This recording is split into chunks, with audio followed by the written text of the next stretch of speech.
Hello, everybody, and welcome to another episode of the Backwoods Horror Show. Not just Brought any to episode, you, though. yes, this is producer Pose picks here. Yes, I picked these. I think he's trying to pay us back for all the shit we've made him set through. Yeah. I think that was my goal. That was my goal. But hey, where's Dirty Dan and Casino? They are on the road today. Since it was a produced pick, I figured I should make an appearance. Yeah. Fair enough. On Fair the enough. next one. Yeah. Well, it's Send also Casino our love. it's also the National Underground Cockfight match going on right now this week. So that's he's probably a little busy trying to make some money. So go to your whatever your favorite online gambling site is. Put your money on Casino. I know I do. He's a fighter. He is. Yep, he's one hell of a cock, I tell you what. And let's not forget our unofficial sponsor. Oops, there we go. Pabst Blue Ribbon.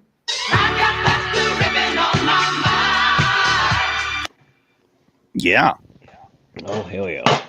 Yes, sir.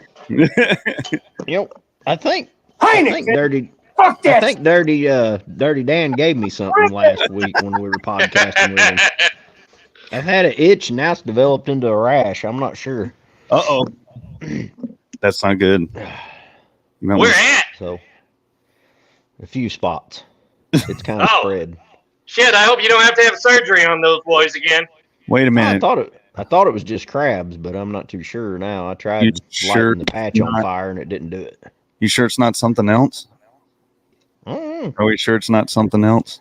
I used Ajax and it went away for 3 days, but it come back. So I'm So starting it's to on get the front. concerned. It's not on the back. So it's not anal cancer. Well, it's wrapped all the way around though. I think Trav completely missed that one because he's he a did. douche and doesn't watch the other shows on the network. Oh, I haven't had time. No, On it's a, the Ne'er-do-Wells Halloween Hoedown, we had I think Ty got it started. Did he, Ty? We were talking about some celebrity dying of anal cancer, and then every time somebody'd say anal cancer, Poe would hit that on the soundboard, the organ.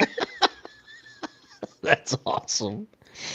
I gotta start watching the other shows. This is a Halloween episode on the same network. I guess we can carry it over onto this show too. it doesn't matter. Be festive about it. I was just doing a throwback. True, because because a couple of these movies are about as anal as you can get. Really, I mean,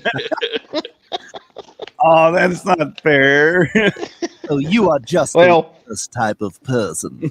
Oh, you are just one of them Hey, is anyway. And the two of the movies we'll be covering tonight are from the late great John Carl Buechler, who unfortunately isn't with us anymore. But it's okay. He only died of anal cancer.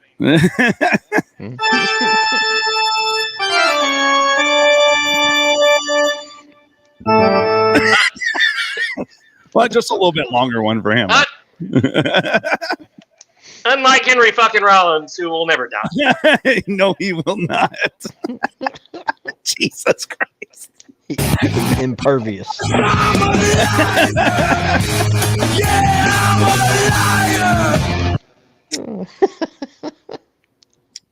Yeah, I need to be faster with this.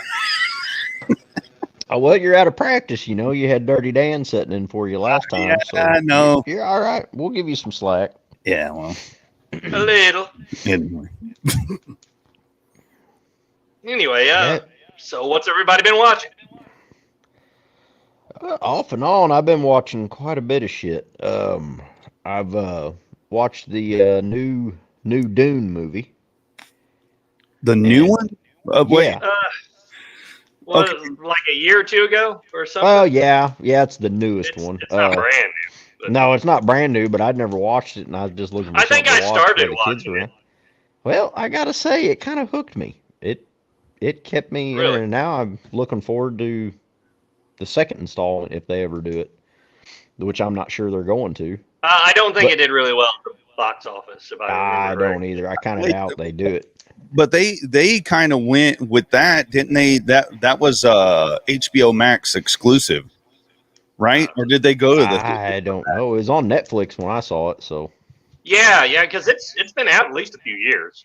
yeah, it's been out at least a couple years. I think I started watching it, and I just never. 21. I don't remember why I didn't watch the rest of it. Well, it's one of them that if you get through the first 30 to 40 minutes, it'll start hooking you and it'll keep you interested.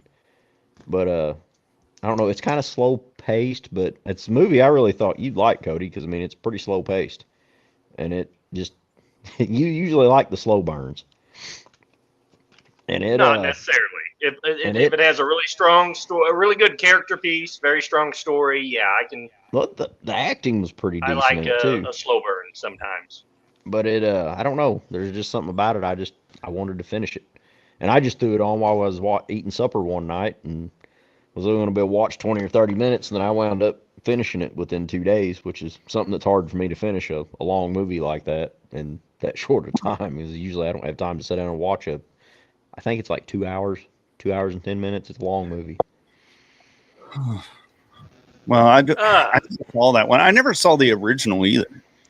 I did, but it's been so long I cannot remember it at all, and I need to go back and watch it so I could compare them. I got you.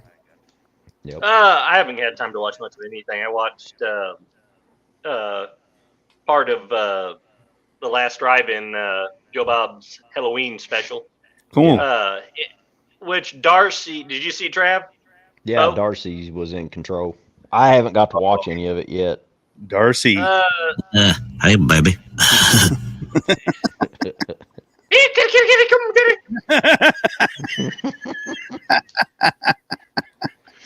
Sporting camp and shop.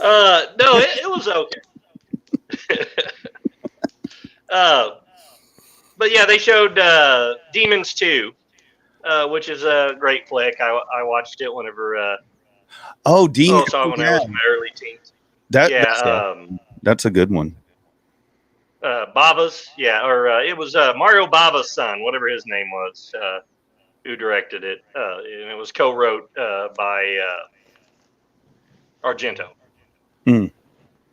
Yeah. But it's good practical effects. It's a fun flick. Demons I was 2 sure one where they're in the movie theater, correct? That's the first one. The second one's in the high rise, the apartment building. Oh, okay. Yeah. I'm not sure I've seen the whole one of Demons 2. I can't remember. I don't know. I was thinking of Night of the Demons before. Yeah, that's what I first went to. But yeah, no, it's Demons. Think more Italian. Yeah. But they played that, and then the second movie. What the hell was the second movie? I was surprised because it wasn't. It was All Hallows Eve. The dude that directed Joe Dante. Is it Joe Dante? Yeah. Yeah. That directed. That's not. Damien Leone. Damien Leone. What the hell was I saying? Joe Dante. I don't know. But yeah, Damien Leone, who created Art the Clown, and this was the first theatrical appearance of Art. And I watched like the first scene. It was getting late. We had to get up the next Saturday morning, take the kids to the pumpkin patch, so I didn't stay up and watch it. But you could definitely see, even in that first bit, that was Damien Leone's first feature film. And you could tell that he had some chops. Yeah. We have Joey T watching us on Rumble. Thank you, sir. Cool. Yes, Cool. Sir. Joey T. Anxiously awaiting the next episode of Jack Transmission. Yeah, tomorrow night. Not to be confused with Mind Jack. This is a real show. Yes. On a real network.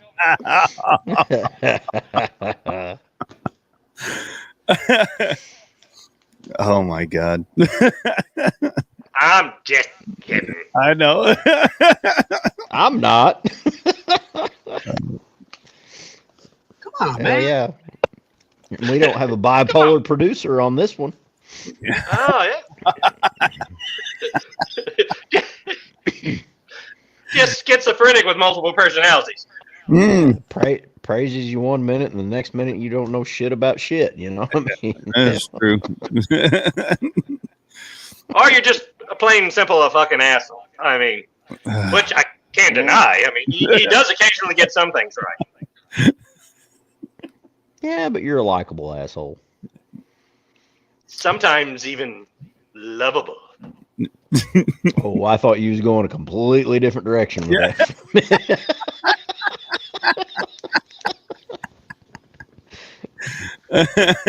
Oh. What the fuck did I do wrong? Oh, I did watch a different type of Bigfoot movie too. That was really? It's on. I don't know if it's Tubi. I think it's on Tubi. Primal. Oh, I've heard of let's talk Primal. about that. And that's like a Yeti, right? Yes, Oh, we sorry. will have to cover it. It's oh my god, pretty damn interesting. You know, I haven't seen it, but I've heard a lot of people talk about it. So yeah, I do need to check that one out. We definitely do need to do a sequel to our Boggy Creek episode. Yes, we do. That was like our best episode. We need, yeah, actually, yeah, Drew. It like is. twice as many viewers as any of our Twice as other many- shows. try 4 times as many viewers, dude. Not good with math. I'll tell you what I mean. It's a good episode, but I think like because you cover Boggy Creek and it has like I guess it has like a huge cult following. So It does. and I love it. hey, we'll watch these guys talk about it. You know. So, Yeah, you apparently just fucked it up. with this real quick. None of them came back. Yeah, apparently we kind of fucked it up because they never come back. You know, we were kind of riding a high on that, was it 12 or 1400 views, and then our next episode, the next day I woke up and checked, we had like 200. I'm like, oh, fuck. Which, thank you, the 200 people that watched, but still. Yeah, oh yeah. So, how do y'all open this? Do we open this a certain way, or how does this little box work? Fab, you're good with the Rubik's Cubes, aren't you? Well, first, before you start, you just need to grab a fish hook and go ahead and insert it in part of your flesh. And then when it gets started, everything will be You warmed lube it up. up with a little blood, and that son bitch will come right open. Oh my Yep. god, is it gonna? Your suffering will be legendary, even in hell. Oh, Your shit. suffering will Hey, I didn't think Michael J was on here. I'm gonna have to produce a show over there. your suffering will be legendary. Anal fish hooks. A That's what the treble hooks are for. You said anal fish hooks, not cancer. Stop it. Yeah. bunch of walking canes with fish hooks on the end of them just fly in on chains and nab us.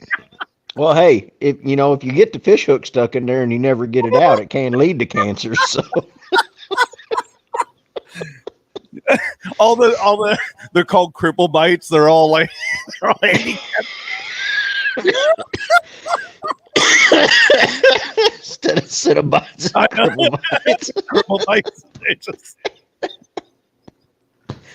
Well, Suffering will be legendary. yeah, because yeah, you're gonna have to help us off the floor. they use the fish hooks and strap you to a wheelchair and force you to watch films that they've made. Oh no! I'd rather go have a camp Hey, instead of that nightmare. yeah, I'm telling you. But hey, just be sure and don't try to do any fan edits of said Cripple Bites movies because they get a little perturbed. Yeah, you can't turn that Pandora's box off then. It gets bad. Jeez. We're on a good roll right now. Yes, we are.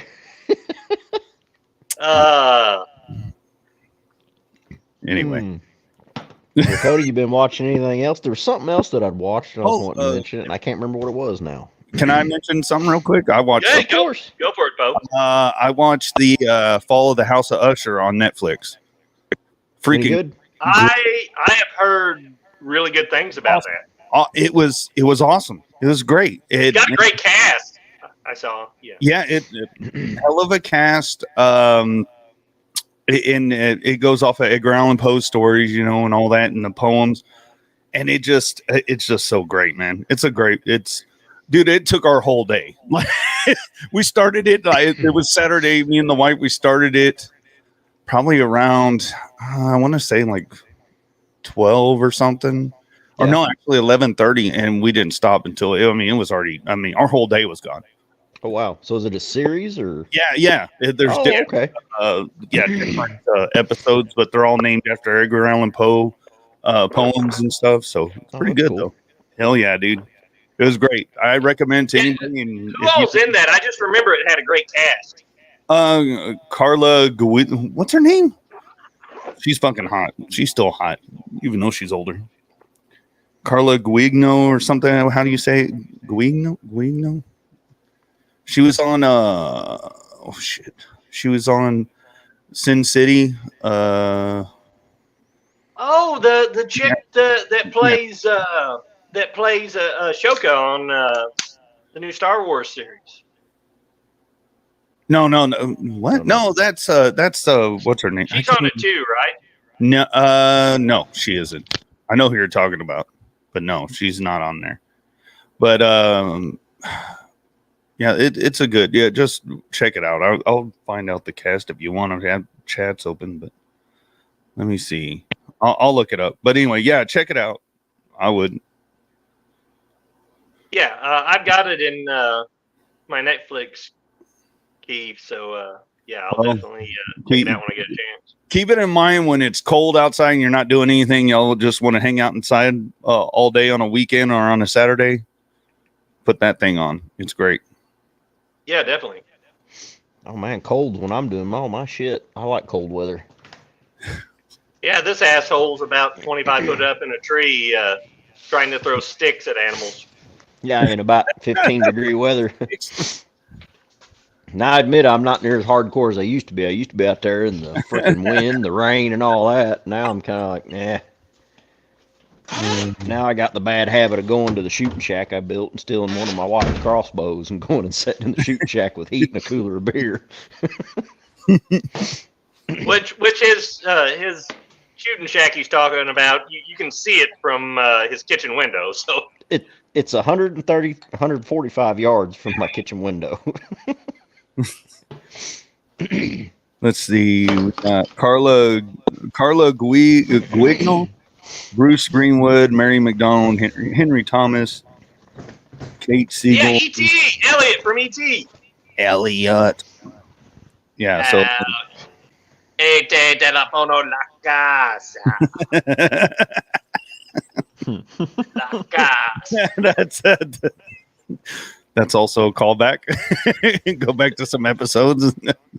I think it was a Halloween episode for Near to Us, actually. Damn, I got to get caught up on all these shows. I just don't know how I'm going to do it. I guess I'm going to have to buy some earbuds when I'm working at work and stab them in, and I can start listening when I'm working on people's shit. Well, yeah, catch up on all the shows. Great shows on Dog Shit Media first. Yeah. And then when you're done with that, check out the great live stream that the Skeleton Crew did Saturday night. I tried to find that. Was that on their page or something? Yeah, it was on their YouTube channel. Oh, the YouTube channel. Okay, that's why they're not doing it on their Podbean or whatever. I don't know. I haven't checked.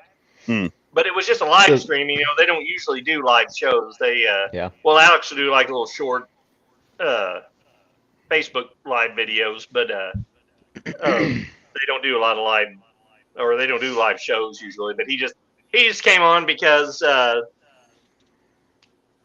network we don't speak about that we were previously on. It's Cripple in Charge. Did a live stream trashing all of us here at Dognut Media and the Skeleton. Yeah, good. We hey, any publicity is good publicity. You're right. But the other guy was there. I'm just Alex wondering was though, there, and he wasn't. if we keep talking about these people, I'm afraid the Cripobites are going to sneak up on us. And so I know we're not going to hear the teeth chattering like we do You'll see the out of cane reach Hellraiser, out and but grab around my neck and jerk me off camera. that's what I'm asking. What do we got to listen for? Because I know, like in the Cenobites, you listen to the teeth chattering and the chains clatter. No, you listen for a squeaky wheelchair. Yeah, squeaky wheelchair and a cane popping and stuff like that. And I just hope it's that Corey Cripplebite that comes after me because he's pretty fucking cool. I won't have to worry. He'll just be like, nobody fucking cares. Nobody cares. Exactly. Your suffering will be legendary. Yeah. Didn't mean to go off on a tangent on that. No, but anyway, check out. It's y'all show. Y'all talk about what you want. It's worth it, though. But yeah. Listen, folks, we're here to have fun. Yeah. And exactly. Hang out, have fun, talk about movies we like and whatever the hell we want to talk about. And I got to say, thank you to we got at least 200 viewers because we get at least 200 on every show. We greatly appreciate you guys, Oh, yeah. I can't You're believe sticking around. anybody wants to listen to us. I don't know if you guys just feel sorry for us or what, but thank you. Because we appreciate the hell out of you, and we're going to try to get better and better. Don't count on that, but we're going to try. But Hold us. I'm actually not. I'm actually not drunk before we started this show. So. But give me a minute. Just to clear up any misconceptions. If anybody watching knows about the network we came from, the reason we left it was because there was a lot of arguing and bickering going on, and it was really getting very negative, and that was it. That was the only reason. That was the reason we left. We didn't want to deal with that kind of stuff anymore. And regardless of what this guy who runs the network says, that was the reason we left. There was no crossword spoke with him. We just said, hey, we're going to part ways and do our own thing. And now you even gave him a chance. I mean, we tried to leave on good terms and all that, and every time we turn around, we're just getting pretty much berated, bitch slap verbally.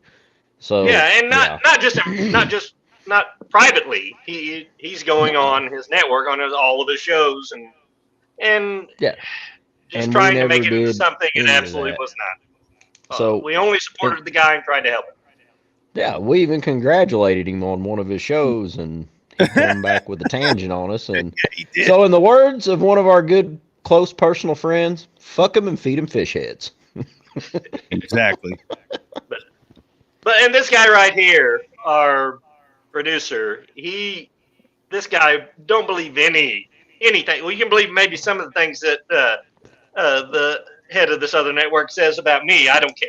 But this guy down at the bottom of the screen, he makes the magic happen, and he goes above and beyond every show to try to make us watchable and listenable, which is a chore. Yes, I mean, and even when he couldn't be here that one week, he found Dirty Dan to sit in his place. Dirty Dan, don't forget Casino. Too. Casino is producing Casino the Wondercock. Yeah. I'm just glad the Wondercock didn't get on camera. That might have told the show. I just gotta get shirts made. After I saw that. Actually, this is I'm wearing this. We got this made. And it's for my son's baseball team that he had summer league, and I just Wondercocks. No, they weren't the Wondercocks. They weren't called the Cocks at all. They were called the Desperados or something. Oh damn! Yeah, I didn't mean to wear this rooster shirt. I forgot I had it on. There you go. It fits perfectly. I heard that Casino was considering renegotiating his contract, and we might actually get to see some of Casino in the future. Yeah. It's a lot of paperwork. Who knew that? It may take a while. Who knew that a rooster that Dirty Dan raised from an egg that he would he would be so demanding. But he's in high demand now. Everybody loved him. So we'll see. The backwoods wonder cock. The backwoods wonder cock. Look for him at a Comic-Con near you, or whatever, a horror con. Oh God. Oh shit. Now I created a monster. Yeah, you have. A monster cock. I can already see the big Wonder Cock T-shirts coming up with a big question mark. It is. Damn you, Poe, for inflating his ego. Oh, I did. It's my fault. Well, it's not all Poe's fault. Dirty Dan started this shit. You know? Yeah, he did. Yeah, He's the one that brought his Wonder Cock on the show. Yeah, it wasn't Poe. So I don't think Poe knew he was going to have a Wonder Cock in his truck. So no, I didn't. I didn't know half the stuff. Getting pulled over by cops, all sorts of stuff. If you haven't checked it out, check out the last one, people. You'll hear. Yeah.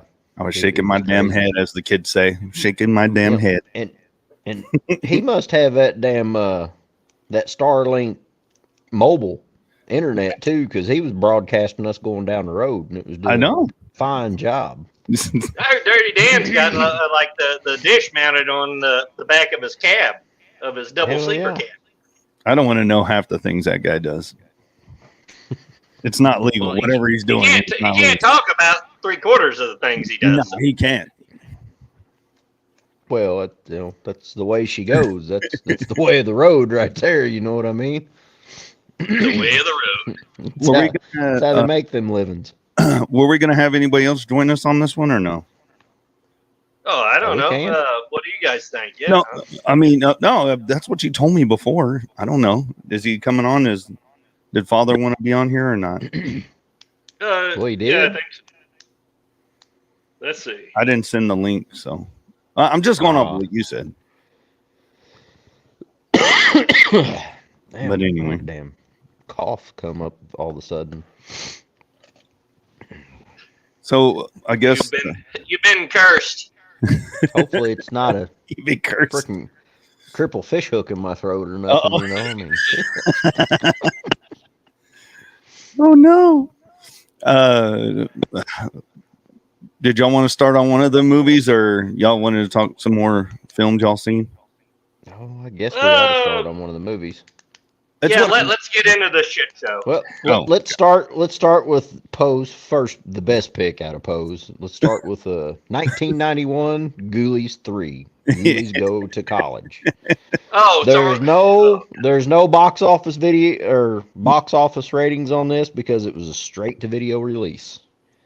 And I did not know it, but they made a Ghoulies 4. I Yeah, I have not saw seen that. back And in I the will day, I have saw to see it. it now, yeah. It brings back the lead guy from the first Ghoulies. Really? Yeah. But the Ghoulies don't look now like the a detective. Ghoulies at all, do they? No, they had like a super low budget, and it's just midgets with masks on. That's what the biggest thing I saw. People like these were not fucking Ghoulies was the biggest trope Well, about in it. the movie, they tried to play it off that they're all grown up now. Yeah. But they looked completely different. I mean, they didn't even look Uh, like Ghoulies. But if you like the humor in this one, it kind of carries over into the fourth Oh, one. does it? So Yeah, I don't care Yeah, for humor. So I'm not. what about the much great on, special effects work of John Carl Buechler? There was a little bit of the special effects. It was all right. Yeah. All I know is I want this commode in my house. Oh yeah, the Ghoulie toilet. Yes, the That Ghoulie looks toilet. like the porcelain throne. I would be afraid to sit on that I without know. a chastity belt on or something to protect my package. Hey, It would be a speaking little of scary. which, we just put a couple of the new toilets in our buddy's house that we're helping build, and I didn't even know it. He got a commode with twin turbos. It's got double flappers in it. That son of a bitch will Yeah. suck down a 20-pound chicken. Holy crap. Let's not let Casino visit him. Yeah, no shit. No. I told him don't let your kids use that one. No. They're still kind of small, you know. use that. So it's starring Evan, I don't know, how do you pronounce his last name? McKenzie? McKenzie. You know, yeah, McKenzie. Like any relation to Spud?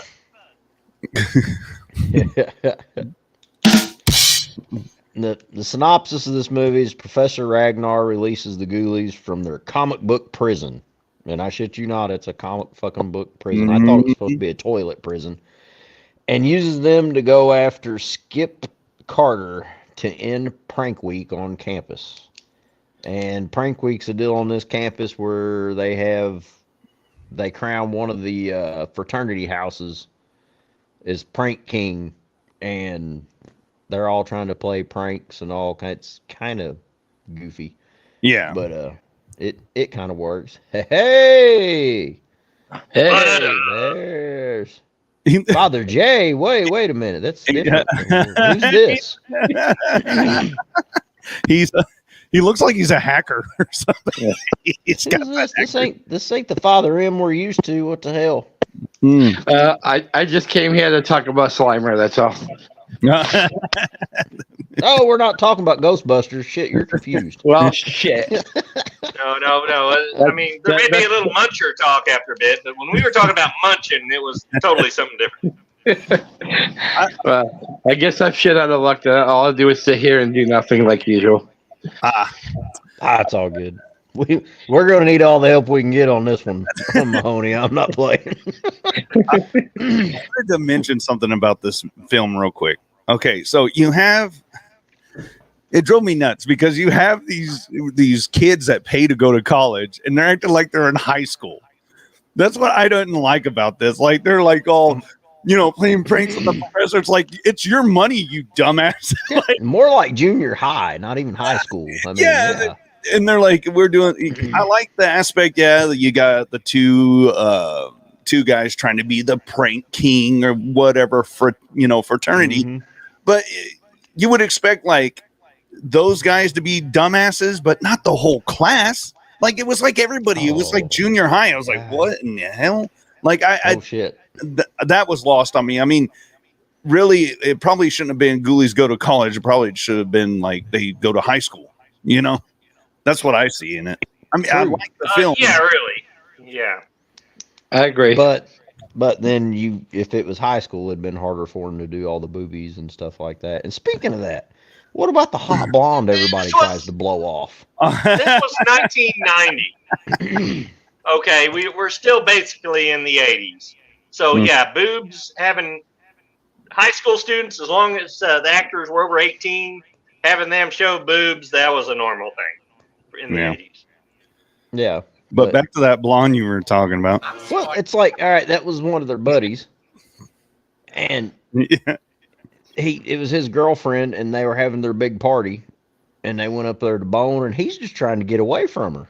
I understand she's trying to fuck him to death, but yeah, that was. He's how old? He's how old? I don't buy this. I mean, no. He wanted to be pranked. In his defense, can you hear me? Yeah. Come on, you're just freezing up. Your vocals are okay, but go on. Hell, you're even trying to dodge her. What the fuck? Right? Are you good? Well, hey, that's what I was about to say. After my first wife, what can you expect? Yeah, true. Carrie was fucking crazy, but this one, if she wasn't fucking, she was working out. And then, that like, okay, so he's the first Ghoulies kill, isn't he? Her boyfriend when he goes to the show. Yeah. Yes. Yeah. Yeah. So that was kind of a neat kill. Toilet. Yeah, they shove his ass down the demon toilet, and which gets me to, I don't see this demon toilet being in a frat house. I mean, if somebody's redoing this house, that's like where the fuck did this thing come from? Yeah, no shit. I mean, well, first off, there's someone from an ancient comic book. I'm pretty sure there's no ancient comic books. Yes. It would be a scroll or something like that. I thought it would be better if they done a scroll. That seems something along it's kind of like in Texas Chainsaw Hookers. the they explain seen that. that Well, one. they're an ancient Egyptian cult of chainsaw worshippers, and they even bring it up in the movie. But there weren't chainsaws in the Egyptian times, and they say they were the chainsaws of the gods. Yeah. So this was the shitter of the gods. Comic books of the gods. Okay. All right. There's one problem with your synopsis there. This doesn't look like a shitter of the gods. This just I looks think it like was a pretty fancy fucking shitter. awesome, personally. It's pretty awesome, but it's not a shitter of the gods. And I'm like you though. I'm like, how did this wind up in this fucking fraternity house? And the plumbing looks like it's 1910 plumbing. Hey, It's hold got on the a second. tank Hold up on a above second. it. You got to hit and Excuse me. flush and. Yeah. Excuse me. Yeah. Father J, can you be quiet? And go. Trav's trying to talk here. Okay, can you be quiet and go piss on a Halloween 6 VHS or something? That's about the only thing I agree with that douche. The Halloween 6 is epic. And Donald Pleasance is dead. Yes. But go ahead, Trav. Yes, Donald Pleasance is dead. So and his buddy's the one. Okay, and another thing, they know this guy's got this smoking hot girlfriend, and they're going up in the room, and they leave him to watch over the house as they leave because during prank wars, anything can happen. Yeah. Think about it. He ain't going to be watching shit, but then two titties bouncing around. So that's another problem right there. I mean, anybody with a brain would think of that. So he dies, and they come back, and the Ghoulies have trashed it. So, like, what happened? They go looking for him, can't find him. So they go to his girlfriend. And she's like, yeah, he just left me laying there all hot and bothered and is talking to Skip. And Skip's just blowing her off after his girlfriend's done blew him off for some kind of weird looking albino dude. And it's like, I don't get it. Like, every guy she comes up to is just like trying to, does she have herpes or something? Maybe the word got out. That's gotta be it. That's gotta be it. I'm like, what in the hell? Oh shit! That's poor what Skip. I didn't get. Every time he gets in an inappropriate situation, the girl he's wanting to be with walks in. I know The Eva LaRue, and she's still a beautiful lady too. She tells is her age really well. 57. Oh wow! Yes, she's Really? not that old. Wow. Most of them from this movie are dead. Yeah. Who was the professor guy, the old guy? Even McKenzie. Yeah, there you go. Man, he's been on a lot of stuff, and he's always he was in the original Invasion of the Body Snatchers. Yes. And he played his part on this one to a T. Oh yeah. He's actually a really good actor. If this is the first film you ever saw him in, don't judge him because this is exactly what the director wanted him to do. He was supposed to be a over the top, character over the top, and he played his part to a T. Very good actor. I've seen him in several movies. Really, we lost him 2008, 2011, somewhere in there, I think. Oh. Yeah, I didn't think it was that long ago, but I mean, he lived to be like almost 100. So I mean, yeah, it's been a while. Yeah, he was born in, I want to say 1914, 1920. Yeah, he was old. Yeah, he was very old. But one cool thing I remember, which it bombed at the box office, was that Looney Tunes Back in Action movie they did with Brendan Fraser. He had a cameo in that is at the Warner Brothers Studios. That's the same character from the original Invasion of the Body Snatchers. So, yeah, I'd forgot. Yeah, he came back like 50 years later to do that. That's pretty cool. That is cool. Let's not forget the party that they're throwing at this place. Have you gotten where the chick comes out of the closet? She with has the deer head stuck on her. Yeah. And she's topless. Yeah, she's like, and poor Skip's just trying to help her out of it. He's not even grabbing her tits. But of course, you wouldn't pull it off of her head. Yeah. And this chick has already broke up with him. And then she comes in and see this, and he's like, "Oh, hey, just 1 second," and pushes the poor fucking chick back in the closet and shuts the door. It's not what you think. You know, I didn't know it was a stag party. Yeah, that's so stupid. I mean, show of hands, who hated the blonde guy on the little moped? Like, I wanted to punch him as soon as I saw him ride up. Because the chick. Oh, that's where they were going. Yeah.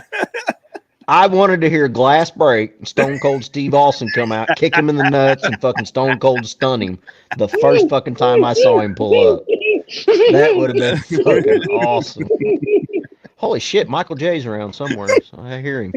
What's the hell? I heard a Michael J laugh. Was that a laugh or a cry? Or a laugh, right?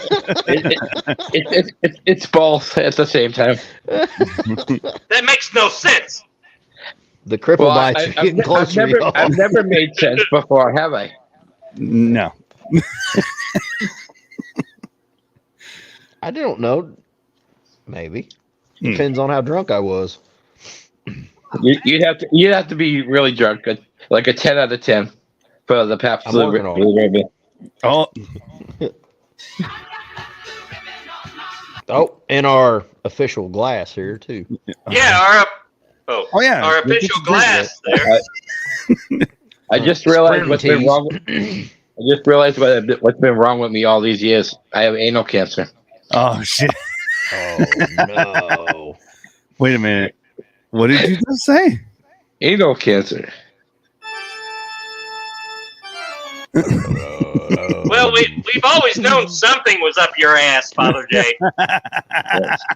Yeah, but I still take credit for everything. Oh God! All your successes are my doing. Right back. There you go. And thank I'm you glad for that, someone Father J. said it. Right? What, Cody? Cody, you suck anyway. So. Oh, He don't know nothing about nothing. Oh no, wait, that's mine. That's mine. That's my part. He doesn't know how to host his own show. My bad. I got confused. we're on a show. Yeah. So, Yeah, Cody, continue on with the. We're in dog shit media. We're trying to do a show, but I mean, whatever. Welcome to Dog Shit Media. Oh God! If y'all don't We need stop, to do a promo reel. I'm gonna change the fucking name to it if y'all don't stop. we need to do a promo reel for Dog Shit Media. It just opens with Rob, his voice, Father J. I'm sorry, his voice overlay. Welcome to Dog Shit Media. Yeah. Can we? All right, if we do this right, we have to do this, and we have to have a legitimate pile of dog shit or a big dog shit turd, and we have to. I'm talking. I'll spend money to get this done, to get it professionally done. Oh shit! Where it looks like the head of the turd is kind of like somebody's face with glasses that we all been trying not to talk about on this show. And we can make that flagship. You know what? That's not a bad impression, is it? What do you mean? Dude, I was looking over my shoulder. What are you talking about? We were just making puns about the Hellraiser and the cripple bites, and then that was going on, and I was like, oh, shit. Don't open the box. Oh. All right. Fresh beer. Done. So you were saying that you wanted to do a Stone Cold Steve Austin on this guy, so. Hell yeah. There we go. I'll take you off that moped. Kick him in the nuts. A hole in your ass. Kick him in the nuts. Oh, it'd been awesome. Kick him in the nuts. Stone Cold Stunner. Gets up doing that little deal in his face, then gets up and smashes 2 damn beers over him and drinks them and throws the can, smacks him in the damn face. That He goes to one awesome. side of the street at the street lamp, and then the other side of the street lamp.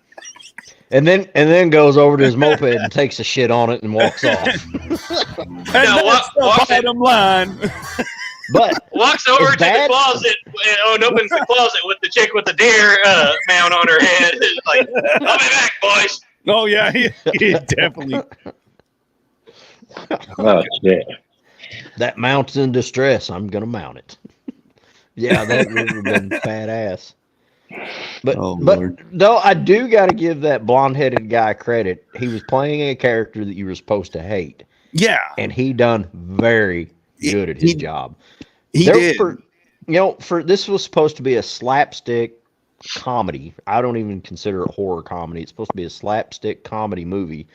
But the acting we had in it, probably 50% of the actors were awesome because they were playing their parts to a T on exactly what the director wanted.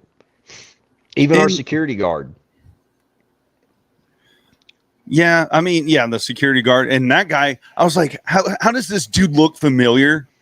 And it dawned on Yeah, me, I was thinking the same RoboCop thing. 2. Yeah. RoboCop 2 when Kane kills him in front of the kid, when Kane's still human. Mm-hmm. Yeah, he was like the police informant, I guess, or the mole, whatever. Yeah. Yeah, he was the mole. So yeah, I thought that was Moly. all I know is whenever I see someone, it bothers me until I can figure it out. And I'm like, what the fuck? Where's this guy? Oh, I'm the from? same way. Like I watch most of the shit for the show, like when I'm laying in bed and we watching a movie and I'm grabbing my freaking phone. I'm flipping looking up actors and this and that, seeing if they're still alive. And then she's like, "What are you doing?" I was like, "I know this guy from somewhere. I know this woman from another fucking movie. I'm trying to find where they're at." Yeah, I do that shit all the time. But anyway, like you said, everybody's playing their part. I mean, yeah, they really that did. bully guy. I mean, not bully, but he was just an asshole. Yeah, I mean, there was a lot of horrendous acting in here, but you really have to work at it to tell what was the horrendous acting and who really wasn't acting. What like, was the there bad were some writing? good actors in it. Bad Exactly. direction? Oh my God. Yeah. This And writing. what was about the Three Stooges lazy. antics between the Ghoulies? Oh, Yeah. Cringeworthy. a couple times would have been great, but it was the whole fucking film. And what about the different sizes of the Ghoulies? Did you not notice that? Yes. One times they're the size of 14-year-old boys, the next times they're 3 foot tall. And it was like back and forth, and it's like, what the fuck? Because in the original Ghoulies, they were what, 3.5, 4 foot tall. Yeah, they were like tiny. Yeah. Yeah. In this one, it's smaller. like, Yeah, they were maybe 2 foot tall. yeah, like, yeah, it just, there's a lot of stuff that threw it off, and like you said, to tell you the truth, it got like midway in the film when the Ghoulies come on screen, I started to cringe on what they were going to say. To tell you the truth, it got kind of rough. Yeah, it did. I mean, and it's funny how I agree with everything you just that you said. It should have been a scroll, not a comic book. I just I'm trying to get it. I know what they were going for, and yeah, I like Cody said. I think it was more like a comedy than anything. And yeah, they were trying to make them look like the Three Stooges and everything. So I don't know why I like it. I mean, it's a silly. It's not a film that takes itself seriously, but it's a fun film. You kick back with friends when you've had about a 6-pack or preferably 12-pack. Oh, well, I guess we'll get to that. It's how many of those we'll take. Yeah, it's not a film to take seriously. It's a film just to kick back and watch and have fun with. Yeah. And that being said, it was made for the younger audiences too. Oh, and I don't mean like super young, but like teenage. I think that was the demographic they were aimed at. Because I friggin' loved this movie as a teenager. I watched it over and over again, and when I rewatched it for the show last night, I was like, oh man, which is the reason I stay away from a lot of the 80s horror movies that I put up on a pedestal that I watched when I was a teenager and haven't watched since, because I'm not that guy anymore, and I'm not looking at them through the same eyes, and and it ruins it for me a lot of the time, and unfortunately that was the case with this one. I'm not gonna say it ruined it, but I didn't get the enjoyment out of it like I did as a teenager. See, I'd remembered watching this a long time ago, and I did not like it then because Ghoulies 2 is my favorite. And yeah, that's mine too. I'll still watch that one. That one's good. I remember catching this one. And the Ghoulies didn't talk in the first two. No. G&M. And I'm like, awesome. I didn't even know they'd made, because, you take back in the video store days, a lot of times you didn't have the big advertising, especially for direct to video, and that was the advertisement when it came out on video in the video store. So I remember they didn't even have a poster up of Ghoulies. Yeah, you just saw it on the new or release. I would have tried to get it. And I just looked, and I'm like, oh, Ghoulies 3, and I grabbed it. And Dad's like, you want to watch that piece of shit? And I'm like, yeah, Ghoulies 2 was awesome. He's like, yeah. You want to watch this piece of shit? He's like, this one ain't going to be near as good. I was like, oh, no, Dad, it's the Ghoulies. And he's like, all right. So we rented it. And I remember at the end of it, my dad sitting there. He's like, well, what'd you think of it? And I looked at him, and I just shook my head. No. He's like, piece of shit, ain't it? I'm like, yep. I think What give it away? The toilet on the cover? A matter of fact, As a matter of fact, yes. That it was the first and the last time, except for watching it for this film, for this review, that I watched it, because it imprinted, and because I was young. Ghoulies 2 was awesome, and this one I don't know, it left a skid mark in my favorite pair of underwear, I guess you could say. Speaking of skid marks, Father Jay, do you want to enlighten us how Donald Pleasance was involved with this movie? He was just as involved as Michael J. At talking. So he wasn't involved. No. I remember no wheelchairs, no canes, nothing in this movie. So there was a scooter. That's kind of like a wheelchair, right? And Kane Hunter was in a mop bucket.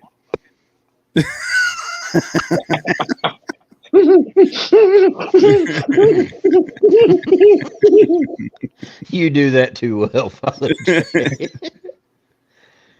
The only thing that'll make it better after a while, if you get really, really tickled, you'll fall out of your chair. Yeah. You know what? It made it better if they had Slimer in this movie.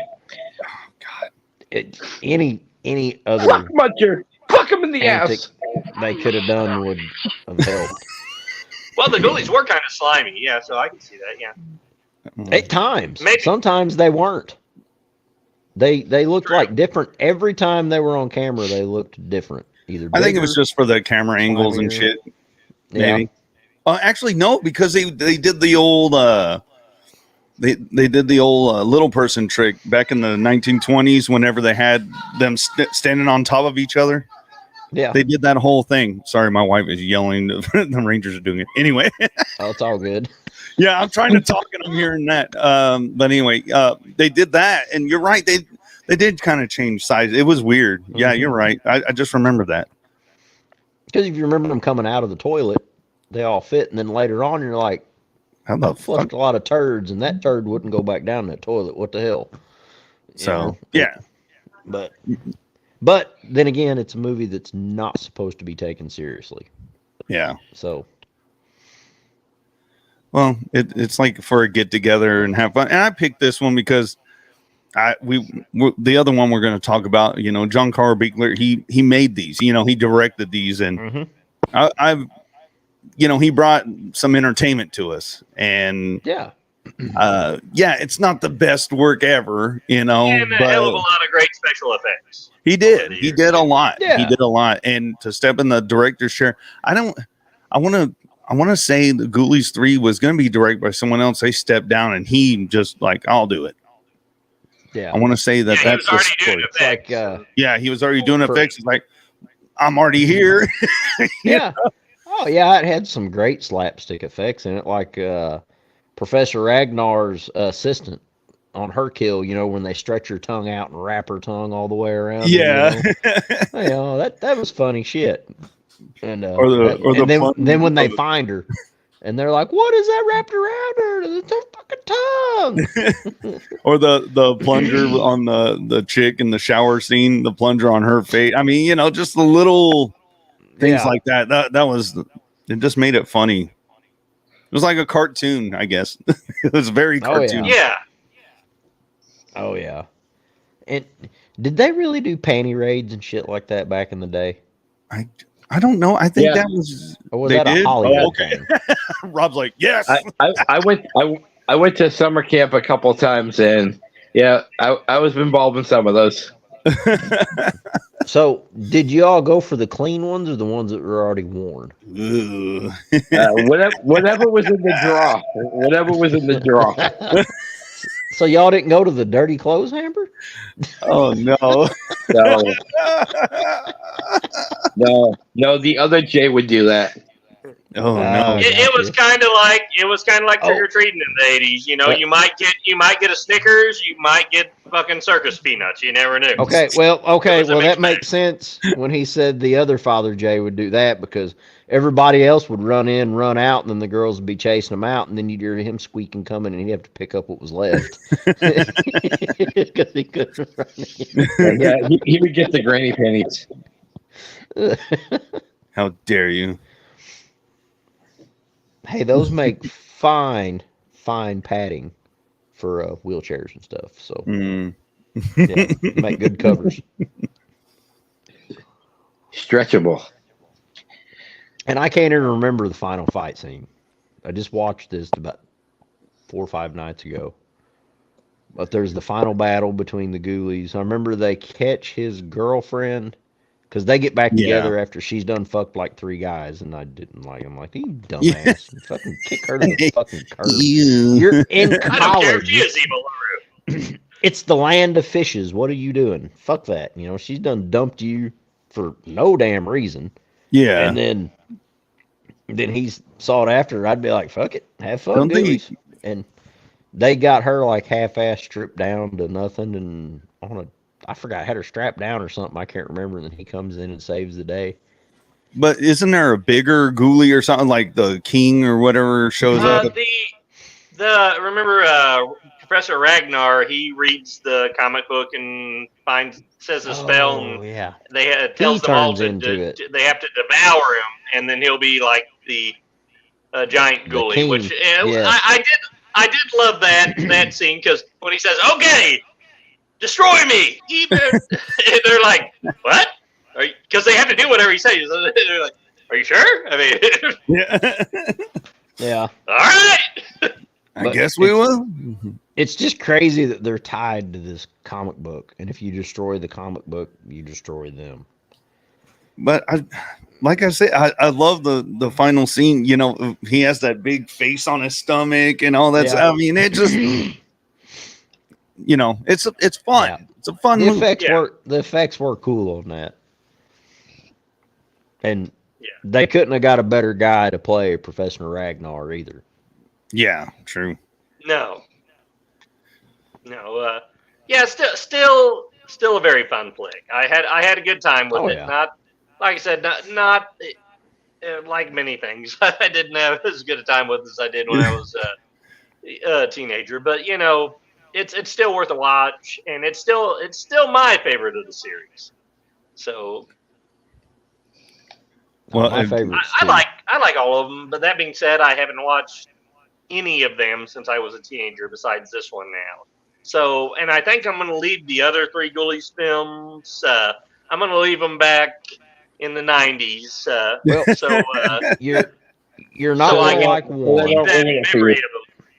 One is there. 2 is where it's at on Ghoulies. And then again, though, I'm thinking back because when I saw Ghoulies, me and my dad was watching them, and we watched 1 and we watched 2, and me and my dad had so much fun with number 2, and that's probably why it's got a soft spot in my heart for number 2. And then, of course, I have etched in stone in my head, you really want to watch that piece of shit? Whenever I picked up Ghoulies 3 at the video store, you know, so. Uh-oh, we lost the Poe. No, I'm still here. Oh, he's still here. Okay. I'm just getting something to drink. Oh, gotcha. You're good. Well, you ain't got to turn your camera off. You can leave it on. It's fine. Nah, I was drinking out of something. They're not a sponsor or anything. No, I'm joking. I just got up to get something to drink. Are you drinking a Bud Light? No. Okay. You worried us there for a minute. No, I'm not drinking that. Say, holy shit. I've been enjoying. Oh, speaking of which, Trav, you'll enjoy this.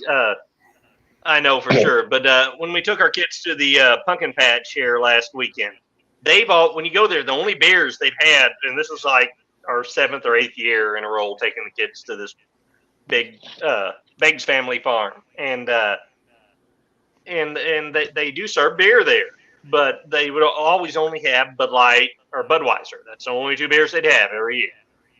The 16-ounce aluminum bottles. This year we went there, they had Miller Lite and Mick Ultra. No, they friggin' kicked Anheuser-Busch to the curb. I'm like, you know what? You may have raised your gate fee ridiculously over the years, but damn it, I'll come back. Yeah, just for that. Well, Kudos. Well, then again, raising their gate fees, I don't know, because I mean, look how expensive it would be to keep a place like that going too. True. Well, and that's why they sold beer that would sell. Oh, exactly. Because we're around there. Like, we ain't have no fucking drag queens coming out here. We ain't serving Budweiser and Bud Light. Fuck them. Their dresses get tangled up in the tricycles. They can't come out here and ride that shit no more. And all the glitter you got to pick up out of a pumpkin patch, fuck that. Mutated to pumpkins. Oh, glitter. No worse than the father-daughter ball. I didn't even tell Poe about that. God. Yeah, the theme of it was the Emerald City, and they had like 3 metric tons of glitter scattered every place. On the dance Green floor. glitter. Oh my God. And all these girls' dresses are dragging the ground. I was really happy that I was not in my own personal rig. It was a loaner my bosses gave us for a while until we get ours figured out. Ours got hit by lightning. And then I didn't even have to take my daughter home. I took her to her mom's. So she went back to her mom's that night, so all that green glitter went there. So when I got home, the first thing I done was go straight to the freaking laundry room and strip my shit off and threw it in the washing machine. So I got lucky. I got out of there with 0 green glitter in my house. Awesome. And that's saying something. See, y'all don't know the pain of having glitter in your house. My wife is a nail tech. So, and when she was training and all that, dude, I would get up in the morning. There'd be glitter in my fucking underwear drawer. It's just, the shit went everywhere. And our girls liked the glitter and all that, and it was a nightmare. I think you're just a bit of a showman and you kind of decorate. Don't blame it on just glitter everywhere. Yeah, but unfortunately, I didn't measure up for the professional or the OnlyFans, so yeah, it didn't work. And that shit really chaps you after a while, too, if you have any kind of hair. So, I mean, yeah. Yeah. I think I still, I do. And let's not even talk about if you got any kind of hemorrhoid problems. I mean, that shit's rough. So, I mean, yeah. It's bad. So we're going to rate this? Yeah, we need to before we go any farther. All right, Father Jay, how are we going to go with this? We're doing the PAP system. Hey, well, Father Jay really can't rate it. Father Jay doesn't drink beer. He hates beer. That's true. Oh, okay. But how about a pumpkin? How many pumpkin spice lattes do you give this? 10 out of 10 because it doesn't have Donald Pleasance or Slimer. Damn. Nice. Fair enough. I tell you what, and speaking of acting, I think we got somebody on our podcast right now that may deserve an Oscar tonight. You know what? He's got the laugh down. I think so, yeah. He's got everything down. Yes. I have one issue. He's missing the hoodie though, and being back in the dark. Yeah, true. I have one issue. So first, Alex Edwards steals my skeleton crew, and then Mr. Poe names his brew crew to tease me because it says crew in it. So you stole my idea too. Wait, what? We've already established that Poe is a monster, okay? That is Poe is a why I monster. named it that. But Hashtag Poe is a monster. Hey, if it works, it works. Are you serious? Like, okay, look. You just gotta watch it, man. It's so good. Okay, I've got to watch it. So other people have. Is there a patent, or does he own the copyright to the word crew? The reason it's named that is because Joey T called us that, and I like that name better. You all fucked me over. You all left me high and dry. How dare you say crew and put anything with crew in it? Give me a break. Holy shit! He's gonna go after Motley Crue I'm next. never gonna forgive any of you.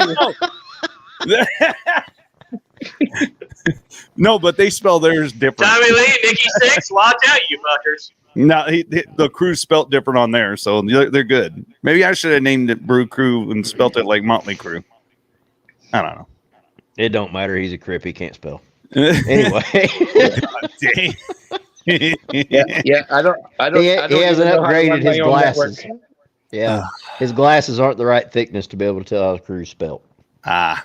Yeah, So I'm not even good enough to run my own network. So what do I know? all right, Poe, what do you rate this one at before we go any farther? I'm gonna rate it.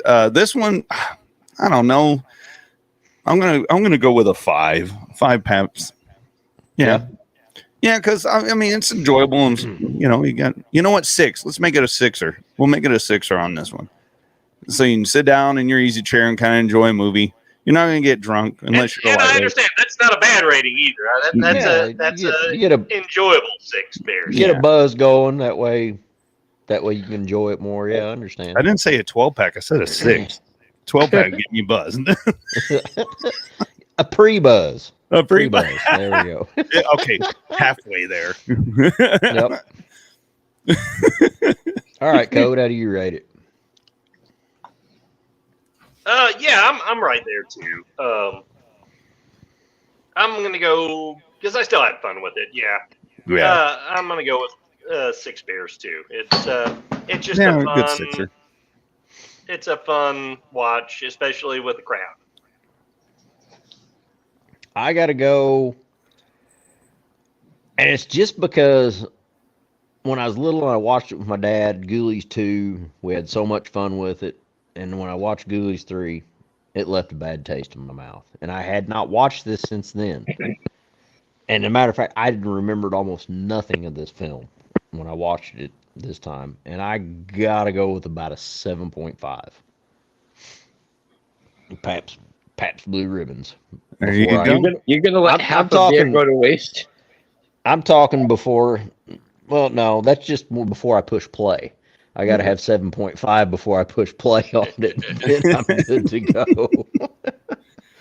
So yeah, not the most. Hey, well, you know what, Crab, you've at least got to take a half a beer off. Okay, hear me out. Okay. You got to at least take half a beer off. Give it 7 PBRs for that great soundtrack with the Cyndi Lauper song that everybody loves so much. Ghoulies are good enough. Good enough for me. Never mind. Good enough for you. I think I forgot about that. I think I got to take it to an 8.5 now to tell you the truth. All right. Well, now we're on to. Oh my gosh. Did we get Cody? You rated it too? Yep. Everybody rated it. Oh shit! I'm not paying attention. Yeah. All right, Poe. Well, I'm taking a piss. Is there a specific reason you picked the Curse of the 49er? Okay, how I picked this one is, I go through Tubi a lot, and I just stumbled upon it. I was trying to watch horror movies I haven't seen before, and I'd never heard of this one. So I started watching it, and I'm like, okay, this, this has to be on the episode. If they let me do a producer's pick, this is going to be an episode. I'm gonna grab this one. But I was surprised because I didn't look into the cast. I like going in stuff blindly, so I didn't know Karen Black was in it. And I thought that was a nice surprise to see her in there. Yeah. And I just thought it was a neat story, and probably the best film that John Carl Buechler directed, because I think that's I guess he was actually like going to be the director in the first place, from what I understand. So I thought it was a good story. It's kind of You know, it's kind of like a ghost story, but slasher and all the goodness of everything is in it. So, but that's why I picked it, because I just stumbled upon it and I enjoyed the story. So, gotcha. All right, I just had to, because I wasn't sure if you were just doing this one to punish us for something or what, but no, no, I would never do that.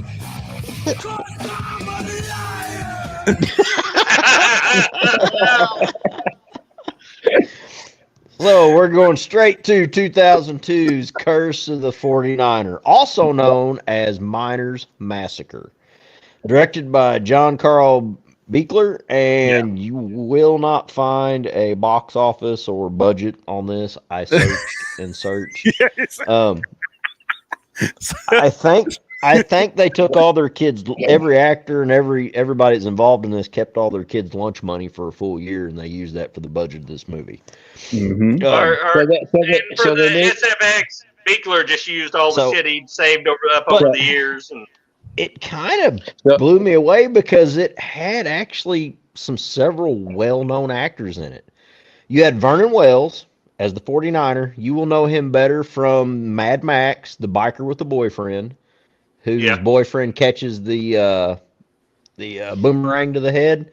Arnold's enemy in Commando, and the biker in Weird Science. That's right. Oh my God, dude! He's like he's like a B movie, elite. Karen Black, as he was saying, we got Richard Link, Martin Cove, as you know, aka John Kreese. Cobra Kai. Yeah, I'm like, what is he doing in this movie? Yeah, exactly. Not a lot, but he's there. The story behind it, and I do agree. This story, they could have done so much more with this story. Yeah, because it's an interesting story. I always loved as a kid. I always loved the old ghost town. Story, mining ghost town story. Mm-hmm. I always found it really appealing, and I agree. They definitely could have done a lot more with it. Oh yeah, yep. And it's so bad you won't even really find a good synopsis, so I kind of wrote my own. Brother finds gold, tells sister to bring up all their fucking friends. I'm talking all their friends. Bring them up. That's what you do when you find gold. You share it with everybody. They're all going to be fucking rich. Come on up here. And evidently they don't live in the same city because they all come from different directions. It's just amazing that they all stayed that tight and that close with no social media back then. But anyway, but as soon as he sends off this message, or I think it was like a telegram, I think it's beep, beep, beep, beep, beep, something, I don't know. The 49er awakens and comes back and kills him. Yeah. And what about how the 49er awakens? It almost reminds me of a scene from Leprechaun. That's what, because as soon as he takes this big ass nugget, he's weighing, he's like, oh, I was gonna say he's laying down there, and all of a sudden he's like, "Where's me gold, motherfucker?" That's what I was expecting to say, but he doesn't say nothing. I'm like, this is a giant leprechaun. That's what this motherfucker is. I'm glad I'm not the only one. And they would have been better to market this as Giant Leprechaun's Revenge. I think they would have got reviewings on it. Put it on Sci-Fi. Speaking of that, speaking of leprechauns, I bought my first pop. What do they call them? The little pop guys, yeah. Bobby. I bought my first. Yeah, one. they made it legal here last year. Remember, where you can buy pot in Missouri. No, pop vinyl or whatever. What do they call them guys? No. You kidding? For the county, you ain't got to buy the shit. You know people. But I bought the leprechaun pop badass figurine.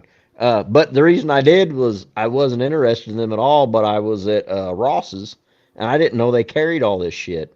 I bought a Batman for my Batman collection for nothing. That's usually a $35 figurine. Mm-hmm. And I got this little pop vinyl for $4 fucking, brand new, still in the box. Not bad. Oh, the pop ones, yeah. Shit. I only own one pop figure, and I do too. My dearest got it for me for Christmas here several years. I think it was Valentine's Day it was, but she got me the Black Phillip from The Witch, and I adore the thing. I wish I had more room. I would get more. I have a Freddy and Jason. I got my Fallout characters from Fallout 4, but then the crown jewel, my crown jewel pop, is Post Malone. I didn't know they made a Post Malone. Yeah, pop. he's like in a knight costume. He's holding a sword. Well, Posty, dude. fuck, he doesn't even look homeless there. No, he doesn't. He actually looks pretty badass. But yeah, that's the crown jewel. I kept it all in the plastic and everything. You know, and who would ever thought these goofy little figurines like this would have been a hit? I know. I remember when they first come out. I mean, Yeah, I remember when they first come out. I'm like, "Fuck, these aren't going to go." I ain't giving you fucking $25 for them. You all They're fucking not crazy. detailed. No, and then all of a sudden, they were making more money than fucking Todd McFarlane's action figures there for a while, and I'm like, "This is fucking Which is crazy." a shame. No Hey, shit. crying This is- shame. Well, the Batman I picked up was like one that was supposed to be a medieval Batman back in the day. okay. And it's one of his. That's cool. Yeah, I picked it up for like $6-7, and I'm like, well, fucking right. I said, it's not exactly the Batman I give a shit about, but I'll pick it up. Oh, look at that, Rob. Father Jay showing his. Oh God, that's is that? Wait. Are you surprised? No. Do you have the new dog shit media one? No, but I need a Dr. Loomis one so I can masturbate to it. Hey, I heard they do make pocket pussies like those. Dr. Loomis pocket pussies? Oh my God. We need to make that. I know we can sell one of them. Oh, shit, yeah. It's got a little voice box in it. It's like, I came six times. I came six times. Yeah, that's what I was going. I shot off 6 times. I shot off 6 times. 6 times.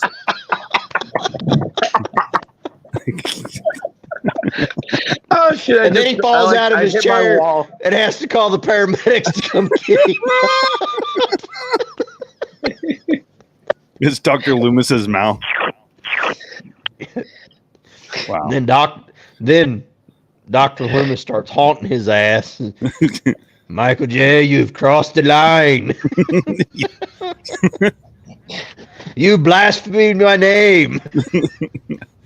Oh shit, that'd probably push him over the edge. He'd probably commit suicide or something over that. Leave If my the pocket pussy alone. If Dr. Loomis visited him and told him he crossed the line, yeah, that'd fuck them all up. Aw. I guess he wouldn't have a Revenge of Michael J. show anymore. Oh. No, it's there. It's there for the world to see, and I encourage anyone to go watch it. Yeah. Oh yeah. Yeah, or any of the other great shows on that other network. Oh, I'm sorry. Go ahead. You know, in a perfect world, everybody could we could all get along and doing something that we're doing just for fun. So it shouldn't matter anyway. Fun, exactly. No, you're supposed to do this shit for a living. No, you're doing this to make money. Yeah, that's why we're supposed to Sorry. be into it. Yeah, we're supposed to. Well, Yeah, you know. I'm sorry, Father Jay. That's your line. We're supposed to all have schedules. Yeah, if we were doing it for fun, you know, maybe everybody could get along and we could cross promote each other's shows and networks and everybody just have a good time with each other. But no, you know. Yeah. You know, and honestly, I mean, we tried to keep the peace. We did. Now we're kind of poking fun, blowing off a little steam because I mean it is. Yeah, because you know, like I said, we never said a crossword to this guy. And really, if he would have kept it level-headed, we would have promoted his shit, then he could have cross-promoted ours, and we might have been able to grow our networks together. The last words I said to him before he blocked me were, "Hey, you know, even though I'm leaving the network, you know, you're still my friend. I'll still support you and promote your shows and do whatever I can to help you. I'm just not going to do a show on your network anymore." And, you know, now we're at this point, you know, where he is just lambasted us Well, relentlessly. It's the same shit he done with Alex and the Skeleton Crew and all that shit. Yeah, exactly the same. That's exactly the same. It's when the record gets to the end and it just sits there and skips. Well, no, it's not That's exactly it. the same. Poe didn't kick him off of the network. But Yeah, you know, I that just being left. said, Rabbit and Red, It's pretty close, Rabbit though. and Red was always already around. It'd been around for a long Yeah. time before any of us got involved. So that's fair enough. That was That's Mike's. Yeah. Now, but like the Skeleton Crew, Alex and Mike created it, and from the get-go, Alex did all the work. He did all the production, or the majority of the work. I'm sorry. To be fair, he did the majority of the work. Mike just had the somehow, I don't know how, had the way he could reach out and get all these celebrities for the interviews and shit. He had IMDb Pro. Yeah. And so he had the contact information on a lot of these celebrities, and that's how he got them back in the day, early on in podcasting, because they treated, early on in podcasting, they treated it like radio, like regular radio channels, and you could actually get people, and there weren't a ton of podcasts around then either, so you could actually get big names or fairly big names on your show on podcast for interviews, and it's just not that way anymore because everybody's got a podcast, but we've got a podcast. Anyway, we need to get off the curse of Michael J. and get back to the curse of the 49ers. The revenge of Michael J. Let's get to the film here.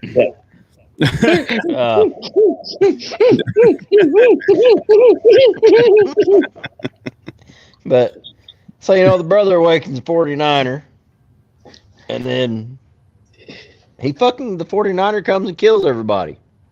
That's pretty much it. Yeah, that's what he does. I tell you, this was hard to watch. I'm not gonna lie. Yeah, I mean, look, when I was watching it, I'm like, wow, okay. First off, I didn't catch the Leprechaun ripoff. I wish I did. I wasn't smart enough to catch that one, I guess. I don't only curse you, I curse anyone who comes after my gold. Anybody that gets in the way. I mean, it ain't got to be the guff. He's just walking to get to somebody. But I did think the miner as a rotted corpse entity, I guess you could say. Good, yeah. That was pretty cool. The kills weren't terrible. They weren't great, but I thought it was entertaining to me. But what about when the miner first opens his eye? Yeah. When his eyes, and they got the close up, and you can fucking see the contact in this. It's like, oh my God, could you not backed off? Could you went to VHS resolution just for a fucking second on that? Yeah, well, that's the thing. Like, that's what I was about to say. Go ahead. No, go ahead, Aaron. No, I guess we're on the same page. It was made back in when it was VHS and DVD quality. Like there wasn't ultra 4K and 1080p at the time when this was made. But I agree with you. Like, couldn't you have done something a little? And then every scene I see his eyes, it's like, man, there's contact. There's the contact fuckhead again. I'm like, God. I like how you fixate on. I mean, you paid a lot more attention to detail than I did because I catch on to shit like that. Oh, and just wait till we get to Never Hikes Alone too. I loved it, but I got some shit that I nitpicked the fuck out of. I will be. I'll be on the sidelines because I have not watched that yet, and I know all three of you did. So, you'll have to stay in. No, I don't care. I'll watch it. I mean, I never saw. It's only 105 minutes long, so yeah. Oh. No, it's an hour and 7 minutes. I got more shitty 80s movies to watch or 90s. But speaking of the 80s, that's what I was about to say about Curse of the 49er. Was that? Do you think that we would have held this movie in higher regard if it actually would have been an 80s slasher? Oh yeah, if it'd been a mid 85. Yeah. One, hate to say it, but it No, would have say had it. better. It would have had better fucking production value if it was done back then. I guarantee you. Well, the best video quality would have hit a lot. I mean, it would have made well, it. and It would have gave it that feel. really that the best grainy actor they had. VHS film.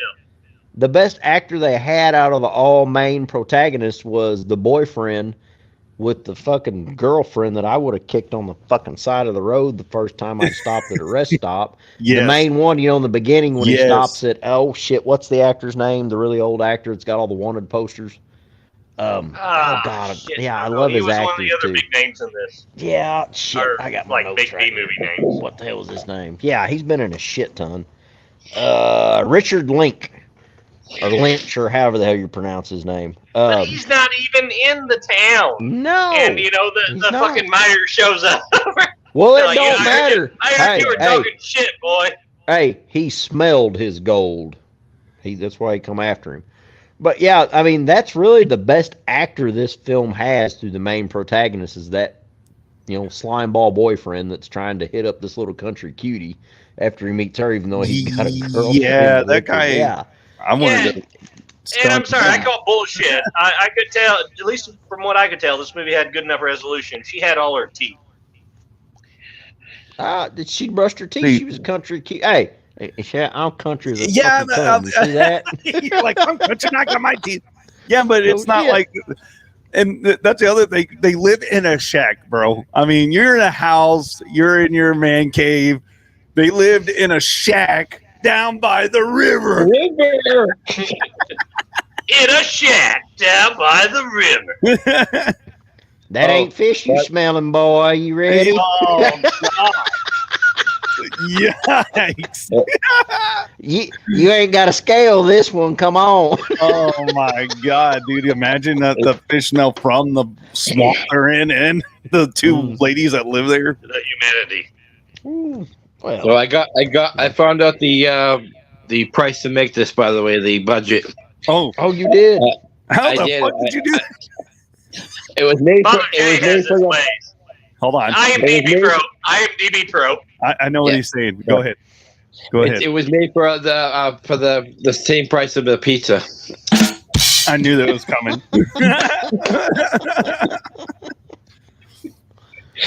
I think it would have saved it. Oh, what about the sheriff character when he walked up on that boy, the old boy taking a shit in the woods when he was fucking with that guy seemed familiar too. Yeah, and that dude, he kind of seemed like he just showed up out of the blue anytime. Yeah, anytime, and it's supposed to be a ghost town. But his character had nothing to do with anything. I know. Just he's the sheriff. I think that character kind of flopped both ways. You know what I mean? You notice the way he eyeballed the boys and the girls. All I'm saying is, I would have had my hand close to my weapon if that fucker showed up at my campsite, especially when I'm sitting there taking a shit. Yeah. You need some help with that, boy? I got some whoa. right here. Boy, it looks like you're pretty pre-lubed. You ready? That fucking sheriff just gave me the creeps. I thought he was going to be one of the villains through the whole movie. I really did. Why don't you crawl on the back of my rig and warm up a while? I don't know if that's what John Carl meant for that sheriff to be, super creepy, but if he did, that actor hit it, because I'm like, I'd fucking pull leather on that motherfucker and shoot him before I did that twice, because he was a creepy motherfucker. You know what he reminded me of? I cannot remember the name of the movie. No, you're not that creepy. Either version of yourself. But no, the one where they made the movie about the guy that's dressing up as a cop and pulling over women and raping them.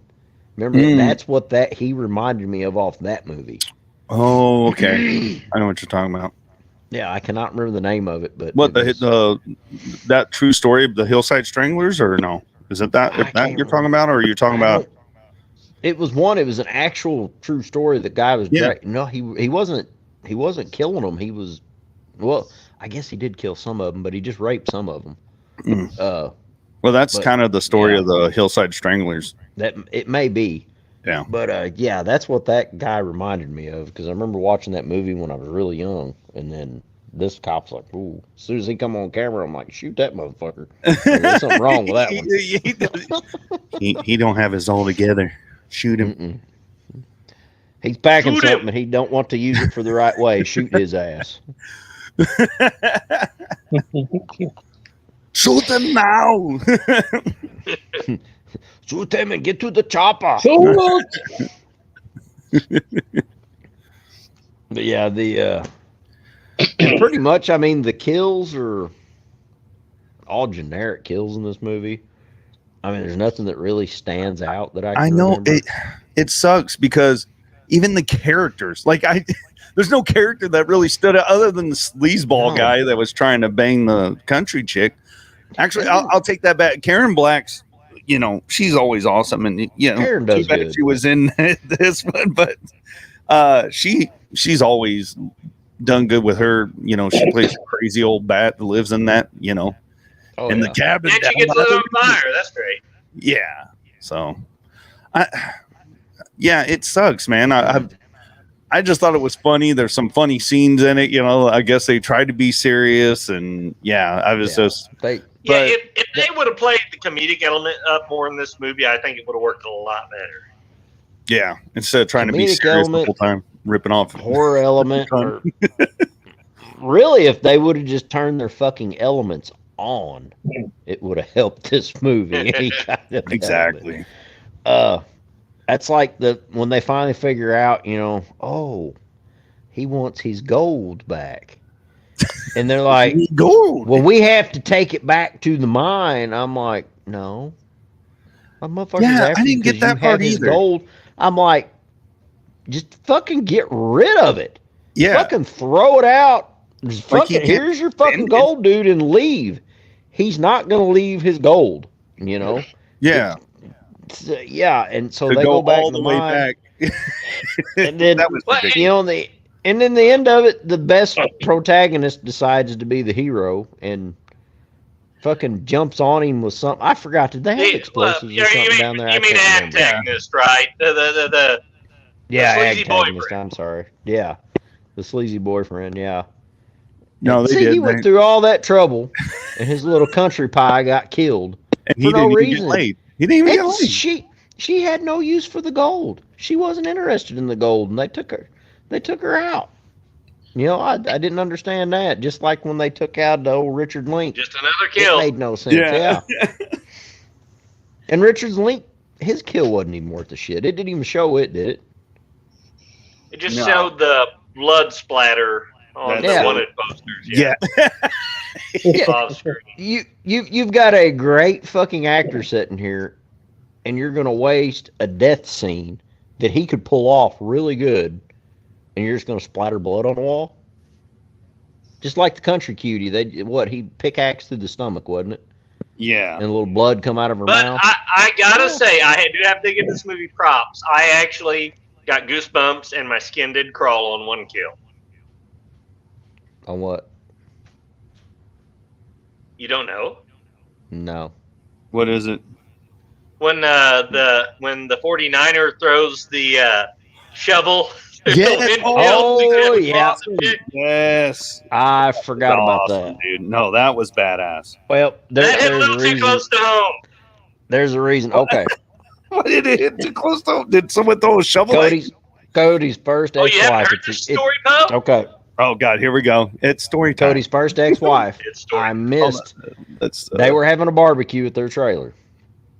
I missed this barbecue because I was out whoring around, and Coleman and his wife was there, Melissa. And it's a good thing I didn't, because I would have beat the shit out of Carrie. I would have probably knocked the shit out of her. My first wife. I'd have been there. Yes, his first wife. And I don't hit women, but she damn near killed him. So anyway, Cody always had a bug out bag. Oh, it happened all the time. Don't worry about it. He had a bug out bag ready for whenever she went fucking, because dude, she loved having us all of her, just like the snap of the fucking finger, she'd go fucking psycho. She's damn near killed me. She was severely bipolar. I didn't know what that meant whenever I was 20. I think she was, I would say tripolar. There was 3 crazy blondes floating around in that one head. But anyway, so Cody's like, "Fuck you!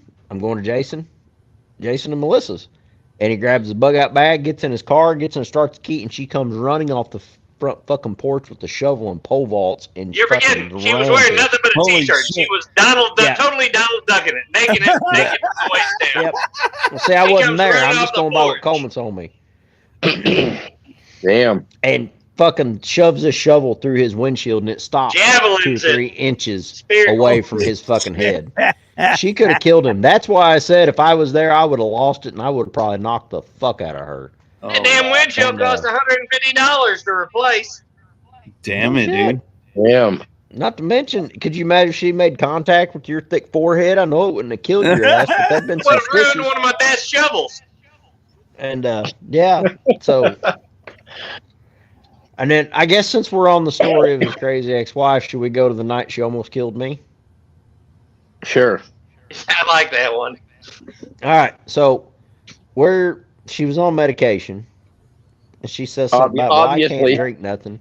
And I said, and my dumb ass is like, well, a couple beers ain't gonna hurt nothing. So she drank a couple beers, and she fucking goes, well, like, Cody, let's go to your computer room and play Cabela's Off-Road Adventure. He's like, hell yeah. So we drag my cooler in there. Well, she comes in there, nothing but her bra and panties, and I'm like, what the fuck? Like what? I'm like, whoa! So we get her up and push her the fuck out, and it's a trailer house, and it's a little bitty room in this trailer house. You know, this is like a '60s model. So you could lock the door, but you could just put your hand up against it and just pop it and push it and open it. So me and Cody were taking turns standing against the door while she's out there just throwing a raging fucking fit, beating on the door, fucking kicking it, whatever, you know. Wow, dude. And while the other one's playing the computer, well, we're kind of used to this shit, sadly. So we're sitting here. So it's Cody's turn to play the computer, and I'm leaned up against the door, and I hear her, and she goes out, and she comes outside, and I don't remember if it's a hatchet or machete, man. She comes beating on.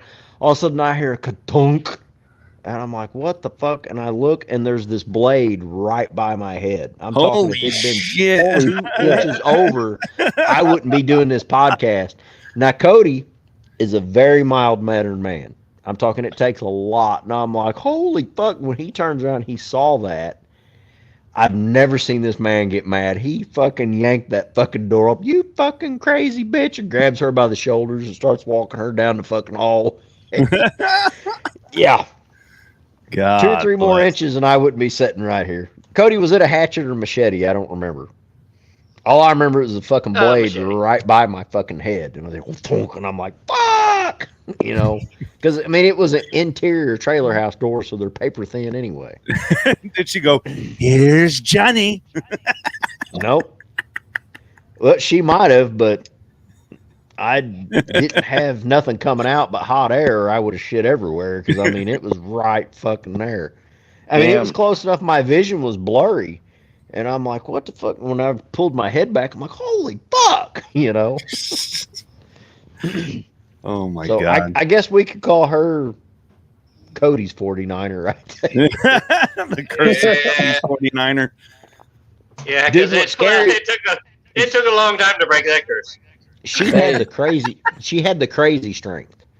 All right, you know how easy it is to grab one CD and snap it? Yeah. I watched her one night grab a fucking stack of CDs this thick and just go when she went into one of her episodes. And I'm like, Holy shit, oh, dude. fuck. Yeah. So wait, I have a question. Was she more convincing as a 49er than the 49er? Oh, yeah, I was fucking scared of her. No, back in high school, they called her the 69er.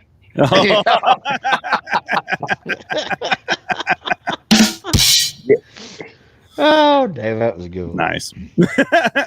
So, where were we on the course of the I don't know. Should we 49er? just rate this so y'all can go? Hopefully, I mean, I think we need to, because I think our stories about his ex-wife was more interesting. I think so. Yeah.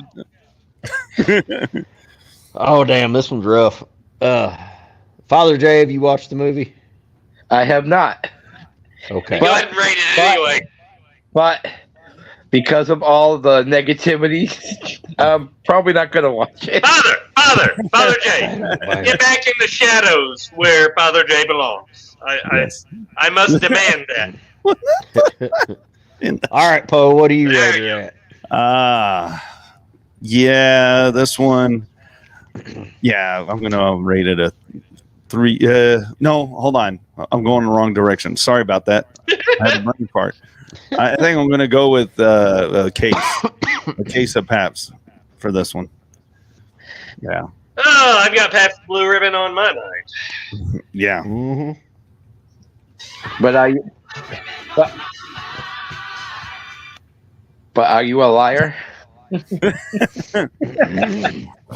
Not on this movie. But All right, Cody. before we get your rating, did the Curse of the 49er get anal cancer? Oh my god. Yeah, it was all over Happy his Halloween, face. everybody. The only part that didn't have anal cancer was the contacts. Not true, and they probably should have. Yes, it would have made it wish much more believable. I feel like a dumbass because I didn't realize that. Like, I guess I wasn't like that invested in it. So next time I pick a movie, I'll be a little bit more careful because I didn't know. No. Travis I would be fucking like, love that you picked this movie. I love that you picked this movie. Because I was watching it out in my shop yesterday evening, and I messaged Trevor like, "Is Poe mad at us?" Oh yeah, well, Cody told me he had to watch it, and I was like, fair warning.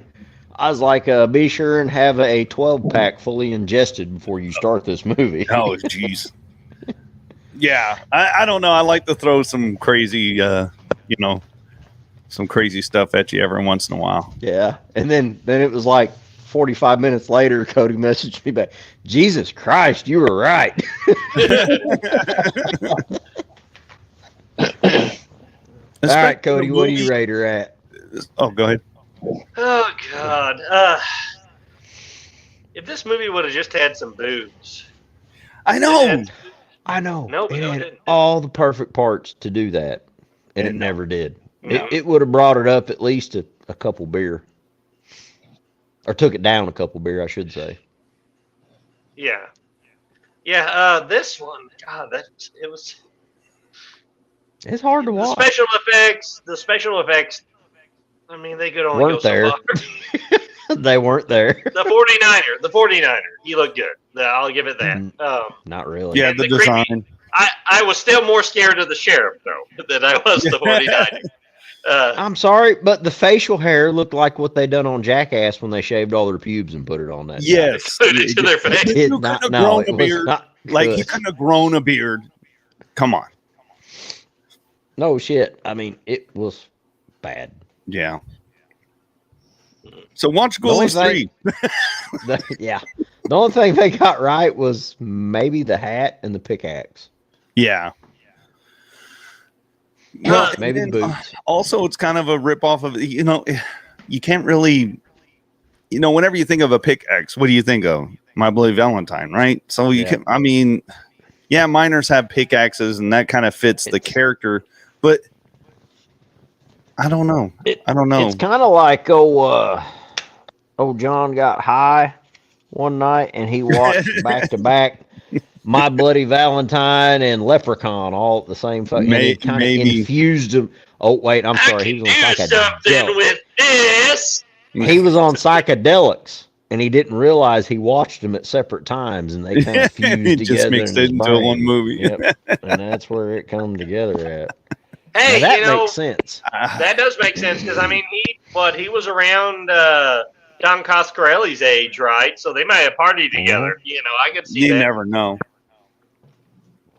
But I know yeah, Don Coscarelli was I'll give it- probably like, "I'm not touching this."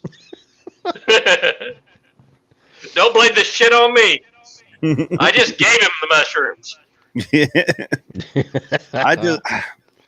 And I wanted to like it more, but I did enjoy it. It wasn't. Will I watch it again? Probably not. Ghoulies 3, maybe not either. Maybe I'll never watch that either. But I might watch Ghoulies 3s again. it was good to revisit that. Yeah. Ghoulies 3 would be a good one I can watch with my boys. Yeah. They're 14. They're almost 14. So it'd be. So- They'll one I'd watch especially with the appreciate kids. the blonde. Yeah. Oh, yeah, but I guarantee you they'll turn around and look at me and go, "What the fuck? Why are they running away?"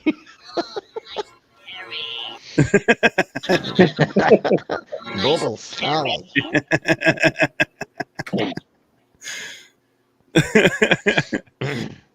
All right, Cody. I think we cut your rating 8 off the PBR. third 8 time. PBR. I give this 8 PBR, a solid 8 PBR. And that's. Did you say I feel A pretty- or 8? 8. Oh, okay. 8. 8. Oh, damn. Well, are you ready for my rating? Yeah. Go for it. I got to give this a suitcase of PBRs.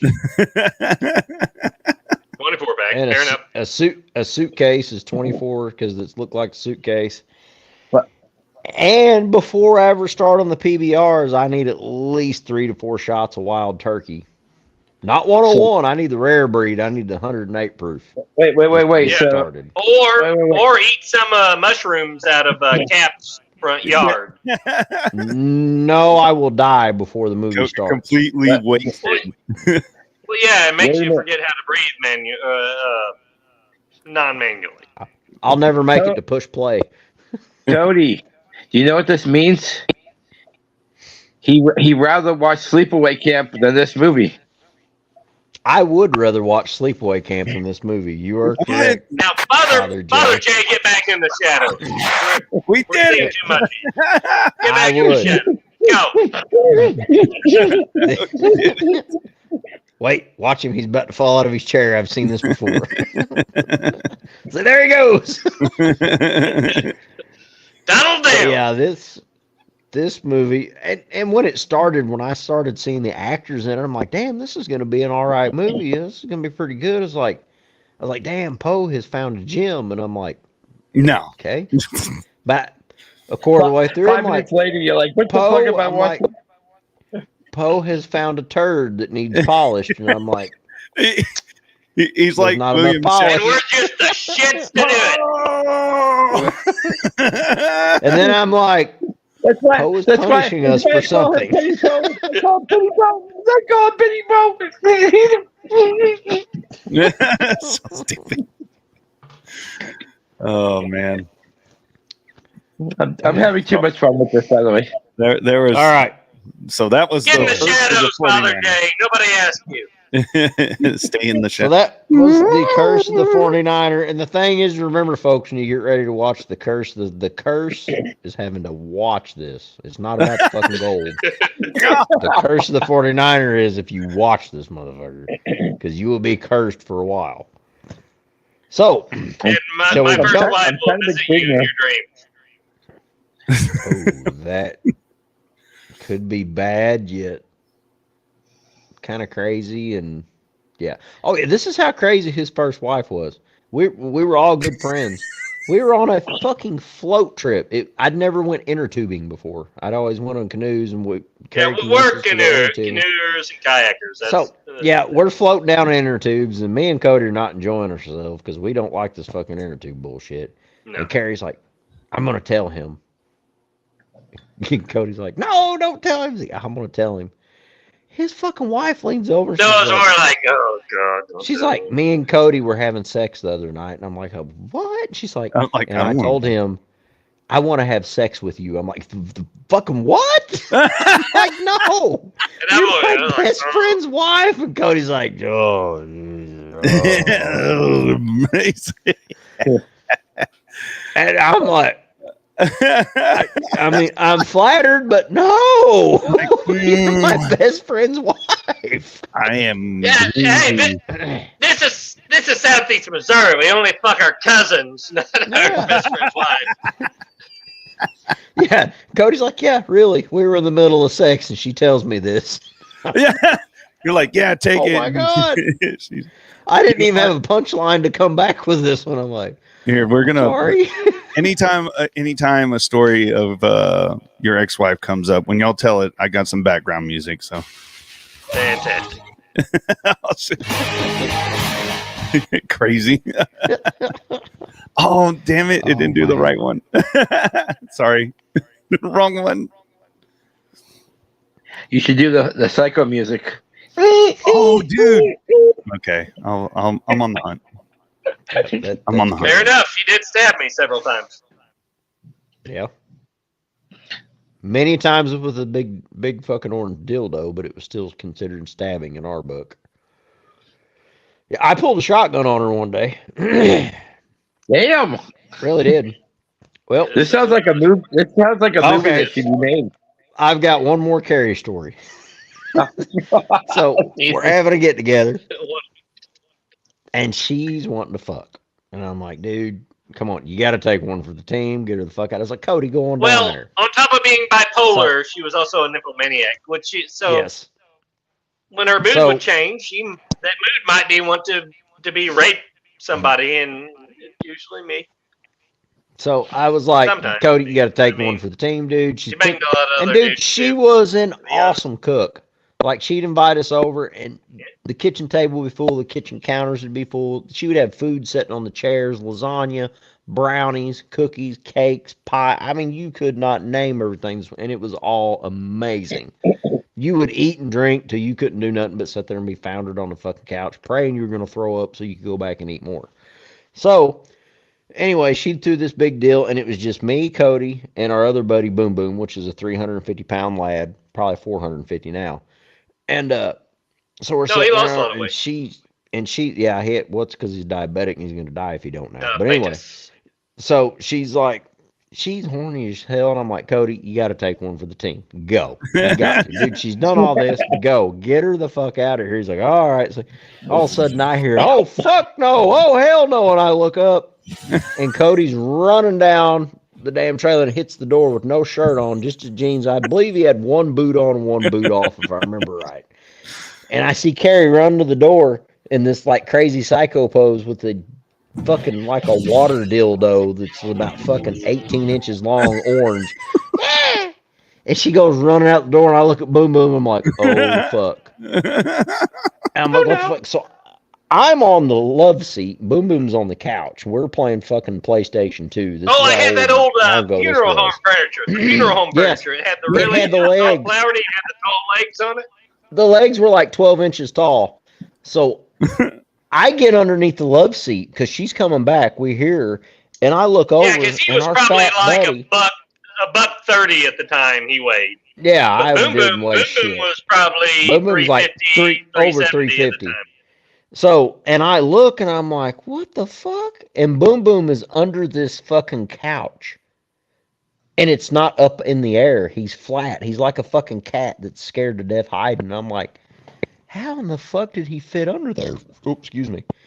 And then all of a sudden I see something orange out of the corner of my eye. I look, and Carrie's got that dildo pointing in under the couch, and I jump up, and I had my police issue high standard riot model number 9 sitting in the corner because I always brought my guns in out of the truck. And I jump up, and I grab this motherfucker, and I jack a shell, and one rolls out on the floor, and I was like, bitch, you better back the fuck up. And she turns to fucking Boom Boom, and Boom Boom is laying there on the fucking floor, and he jumps up, just fucking stands up. It's like a wrestling pose with this fucking couch. Bitch, I'll beat the fuck out of you with this couch. And he's got this couch held up over his head. And about that time, Mr. Perfect fucking Timing pokes his head back in to see this. And Carrie spots him and runs out the door chasing him with the fucking dildo. So we run to the door and lock them both fucking outside. I saved your lives, and neither of you ever thanked me for that. No, you saved me from prison because I was legitimately about to shoot that bitch. Oh, shit. This All sounds right. like a movie. I think that's enough Carrie stories for the night. Coming soon to Atlanta, the curse of the 49ers. Of the 69ers, sorry. Dude, we need to introduce Carrie to Michael J. They would be a perfect couple. They'd make a great no. They really would. They would. So, Father J, get your ass back in the shadows. Get, I'm not telling you again.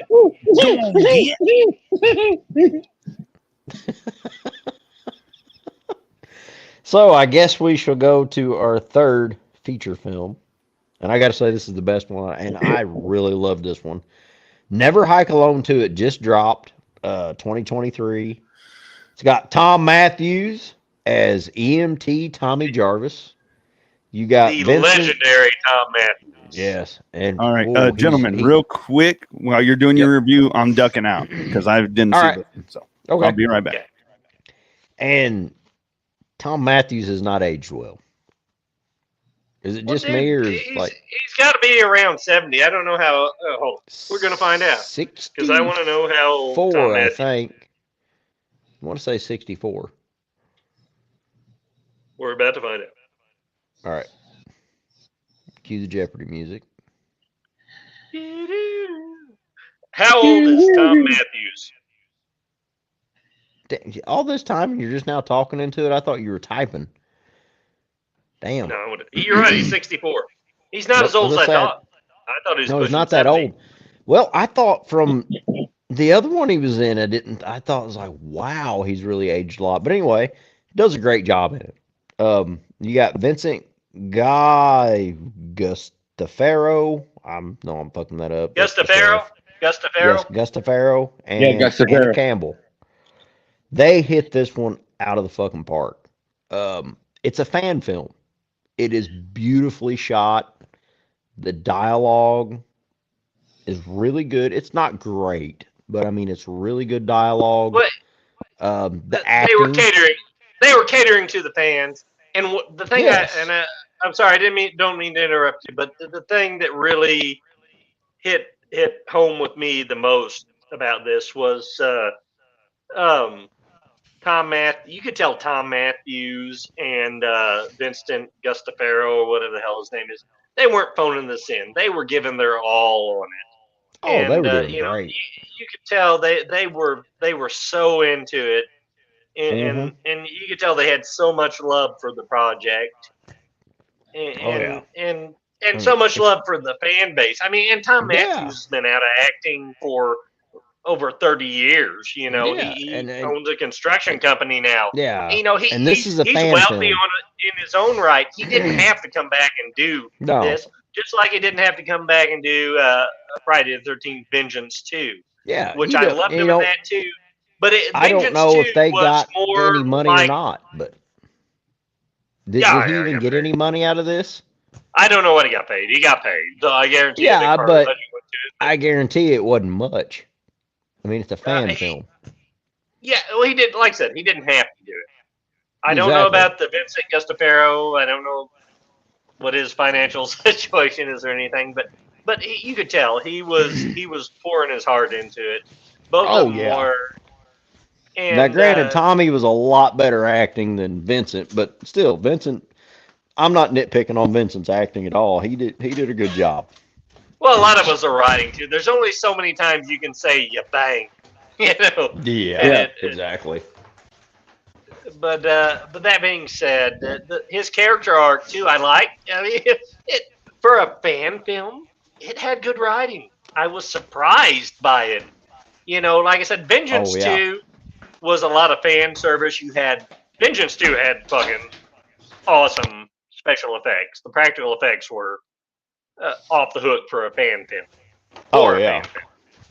And the final showdown on that between Tommy Jarvis, the rematch between Tommy Jarvis and Jason, I was like a fucking 13-year-old kid again watching that. But this played it more straight, and not as over the top. More realistic. And I enjoyed it. Maybe not more, but for different, as much, but for different reasons. Tom Matthews, wow. I'm just kudos to him. For coming back when he didn't have to, and exactly. And he didn't I think he should get back. This. I think he should get back into acting. To tell you the truth, I think he done a really great job on this. Yeah, he really was. I mean, he was an older Tommy Jarvis. I believe that. At no point was I thinking actor Tom Matthews. It was exactly. That's exactly what I thought. This is what happened to Tommy Jarvis. Tommy Jarvis, exactly. Well, 35 years later. If Father Mahoney could interject for a second, not Father Jay, but I did see an interview with Tom Matthews. We know it's you, Father Mahoney. We can just see your mouth. He's back. So So yeah, I saw an interview with Tom Matthews maybe a couple of years ago, just before the first Never Hike Alone came out, and they were asking him why he returning to acting. He said for the fans. He's like all the conventions he did. He goes, everybody would always ask me that question. I wish you could play Tommy Jarvis again. And so when the project came out and they said we want you to be Tommy Jarvis again, he goes, I did it because the fans really wanted me back. And so kudos, It's man, awesome. kudos for that. 'Cause Oh he hell does yeah. love his fans. Yep. Well, you gotta think about that though. I mean, even these B movie actors, who've had this one part that they're known for, are podcasters for that matter. People in the early days of podcasting, like Alex Edwards, Dave Zendano, Matt Wiesel. Uh, Mademoiselle, Yeah. Mademoiselle. Matt Wiesel. But these guys, that they set the bar for this stuff, and just like these B movie Oh yeah. actors that are known, they're known for one great role, and that people, thousands, millions of people love you for that role, and what you that one thing you've done, especially as you get older, you're going to appreciate that more and more. And I totally Oh yeah. understand that. Don't want to go back, even the smallest thing. If you're zombie number 33, in Dawn of the Dead, the guy with the hatchet in his, or the machete in his head, the zombie with the machete in his head, and every still to this day, every convention you go to, you have hundreds and hundreds of people in line waiting just to meet you and take a picture with you. You're going to Oh appreciate yeah. that. Yeah, Oh yeah. you know Sandy Johnson who And if you played don't, Judith you're Myers. just a fucking dickhead. You know, if you guys remember Sandy Johnson who played Judith Myers in the first one, she Yeah. never knew that there was a convention scene, and I guess she talked to. It was like a couple years ago. She talked to PJ Souls, and PJ is like, "You should do one of these conventions." She's like, "What? What convention?" And so she had the Yeah, she's promoter. like, people still watch Yeah, that movie? Yeah. yeah. Yeah, so she had the person who run one of the conventions call her like just as like a surprise guest, and her Sandy Johnson's husband came along because he's heard about these, but he's thinking maybe 5 people, 10 people will come up. She had a line that was like an hour long because it was her first Cool. convention, and now she's That's like awesome. she's addicted to it, and that's the Yeah. only thing people know her for like what 3 minutes of screen time at tops. Yeah. Yeah. Pretty wild. So yeah. Well, I gotta say, whenever first Cody told me, "Hey, let's watch, let's review this movie for this episode too," I'm like, "Okay, cool." And at first, I typed it on Prime, and it listed nothing on Prime. Prime listed as an upcoming release, and I'm like, shit." And I'm like, well, "Wait a minute." The other ones were YouTube, so I went to YouTube, and it just dropped like what 3 days ago from when you told me, Code, Yeah. that we were Yeah. gonna review it. So I was like, "All right." So I started watching it. And I don't have much to nitpick on this at all, but at the very opening scene, you get the bobber hitting the water, and then there's an artificial lure not even an inch away from the bobber in the water. I'm like, what the fuck is this? Nobody fucking fishes with a bobber and an artificial fucking lure that's supposed to be used as a crank. And you pull in and whip it around, and then it starts reeling, and it shows it's a kid. I'm like, okay, well, it's a kid. And I'm like, wait a minute. Any fucking kid old enough to fucking fish at that age by himself knows you don't use a fucking bobber with an artificial lure and this and that. So that was one of my only nitpicks. But then we get, in the back screen, the axe coming up, and I'm like, oh, fuck, here we go. I was like, Jason's going to come up and split this fucking kid's head open. I'm like, here we go. No, not at all. It's Tommy Jarvis coming up. What did I tell you? Don't come out here by yourself. And then the kid mentions Jason, and then they got Jason coming up out of the water, which I expected that after that's what the kid said. But they did it so good, I didn't give a shit that I expected it. and it's a Yeah. dream sequence. It's a nightmare sequence, and he wakes up. Oh, kind of like And I'm at like, the beginning of Friday Five. Yeah. well, and they led to, before Tommy wakes up, they led to it that it's a dream sequence right before then he wakes up and it's like, okay, so he's having a nightmare. And all of a sudden he sets up and he puts his feet down and there's water floating. And he's like, what the fuck? And then he looks over and then there's Jason sitting there soaked with water. And then he stands up and I'm like, holy shit. And then I'm like, wait a minute. Okay, this is a dream. They played it really well. I liked it. Yeah. Tell me, am I not wrong? Tommy. How hard is it to do a like that now that you actually like, that you don't see coming? And even though you do see it coming, you still like it. Vince DeSante has been doing these fan films for like 30 years now, and he just keeps getting better and better. But he never tries, that I know of, he never tries to break out and do, his own oh my like gosh, original stuff. And he's such a great filmmaker. I'm like, dude, Yeah. Well, Tommy, when he came to talk to his son there, and then when the son goes, was that his son, or was that supposed to be? I thought it was supposed to be little Tommy Jarvis, like Corey Feldman, maybe, Tommy Jarvis. But the way he was talking to him, it sounded like maybe a son, but it could have been his own imagination. Yeah, talking to his younger self. Yeah. When he turns around and says, "Is this because of Jason?" When Tommy's like, "Where did you hear that name?" I felt that.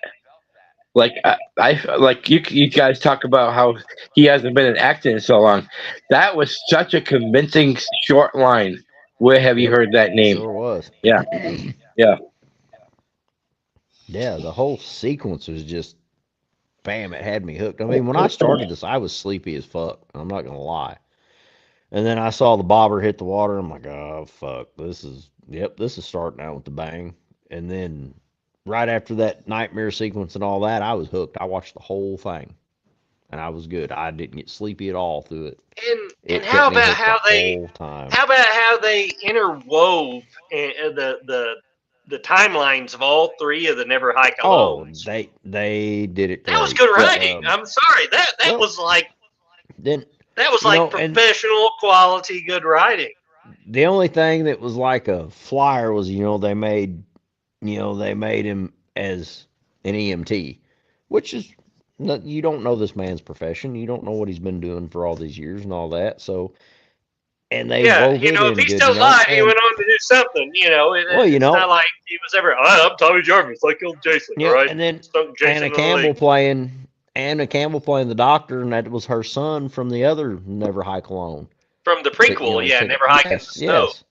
Yes. Yeah. And which was a dumb fucking name for the prequel. I'm sorry, I didn't like the name. But it was a good movie. But it's a good movie. Great fucking movie. Yeah, when you told me about it, I wasn't going to watch it just because of the fucking deal, and then you finally convinced me. Well, you know why? You know why they went with the name? Because before the lawsuit, they were actually going to make another Friday the 13th in the snow. Mm-hmm. So I think it was who was it? The one who did parts McLaughlin. McLaughlin was going to make he was going to make and then, he was going to make another movie called Never Hike, but it was not Never Hike, but Jason in the Snow. Yeah. So I think Vincent DeSante got that idea and named it Never Hike in the Snow. Yeah. And then you get after the dream sequence, Tommy's got to go back and check out the camp. So he jumps in it. That was a damn good looking old Jeep he was riding in too. Yeah. And not to mention the nice ass Remington pump action shotgun that he's got there. I forgot what Remington calls them, but you don't even have to get a license, or not a license, but you ain't got to fill out paperwork and shit for them. But anyway, because they're a very short barreled shotgun. I forgot. Mossberg's is Shockwave, and Remington, I forgot what they call theirs. But anyway, so he's running through the camp, kicking down doors and that. And then that's when Vincent Gustafiero comes in as the sheriff, What the fuck are you doing here? And he's like, can you not read those signs? and the signs say something. I forgot what was it. Gustafino? Did Gustafino? Yes, I can't remember. Gustafino. Yeah. I never can pronounce it right. But anyway, he's like, can you But not? this guy's he's got to the be in blue his glasses. 70s now. Oh, you know, yeah. he's not young. And he points to the But signs that he say gave it his all. federal something or something wilderness, do not enter something. I can't remember something. You know, you can have federal tickets or something on it. And he's like, can you not read those signs? And then they show the suddenly signs. we're in Grumpy Old Men 3.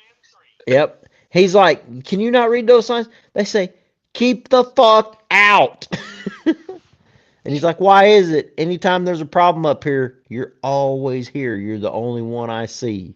And you already read the bad blood between these two. And then, Tommy fucking flies the bird. Well, why don't you ask your deputy's fucking widow? And he flies him the bird and drives off. Then you got the deputy that got killed in Never Hike in the Snow, that they showed the picture of, that was actually Vincent Gustafino, or whatever the fuck his name is. That was actually his son. Yeah, yeah. So that's cool. Then you get the YouTuber, which you think is Jason watching him. And so you're seeing video of Tommy drive off and the sheriff sitting up there, and the sheriff hears something and he looks, and then it goes back to the video. And I really like, it goes from this side of the tree and it goes to the other. And then you see like the old ass fucking, not the GoPros, but the other shit we used to have. He had a GoPro. It was the GoPro. I know he had the GoPro, but I'm talking about the video sequence they did with the line that cuts through it when he's looking at the sheriff, and then he ducks back behind the tree again, and comes back, and you get the digital cookies, I guess you could say, in there. You get the line. Yeah, around the edge. And then the sheriff goes that was off. pretty common with the older GoPros. Yeah, because the sheriff's too chicken shit to go down there and check it out, so he just gets in his rig and leaves, and that guy's like, oh, he's a wilderness YouTuber, a guy that goes on all these hikes. It's the guy from the original Never Hike Alone, which I thought this is where it hooked me. You said the first part with the dock with kid fishing hooked you. This is where it hooked me, and I'm like, oh, holy shit! This is taking place. This scene is a prequel to Never Hike Alone, the original Never Hike Alone, and I'm like. And they brought back the guy from Never Hike Alone, and I'm like, this, and I'm like, surely, they're gonna fuck this up. I know they're gonna fuck this up, trying to blend all the timelines between the two. But they didn't. It kept going like beautifully. They did it beautifully. I mean, as to where like halfway through the film you get to the end of Never Hike Alone. Yeah, I mean, really, this was, and then it just goes from there, and you're like, oh shit. I really thought I was watching a studio production there for a while. I mean, this film it's the best fan film I have ever fucking seen, to tell you the truth. I said that to Cody too. This beats both of the Never Hike Alones before. Yeah. Aside for me, yes, it takes a second place for me though. Aside from the Punisher Laundry Day, that one was. I've never seen that one. Had a lot of money. Oh my god. The Punisher Laundry Day. Is it on YouTube or where's it at? Where can I find it? Because I'm a big all right. Can you hear us, Buck? I'm a big Punisher fan, if you can't tell. Yeah, I'm here. I know this is a bit impromptu, but is there any way we just woke him up. yeah, you did. No. I've been here. I've been listening. I've actually been. Is there any way you can pull up the Punisher Laundry Day? Yeah, let me. It's like a 10-minute film. Yeah, Trav has not seen it. I can't believe you haven't seen that, Trav. I know, dude. They bring back Thomas Jane and Ron the Gorilla Perlman's in it too. Oh, jeez. No, it is a fan film, though. It's a fan film. Okay. Yes. Okay. The dude.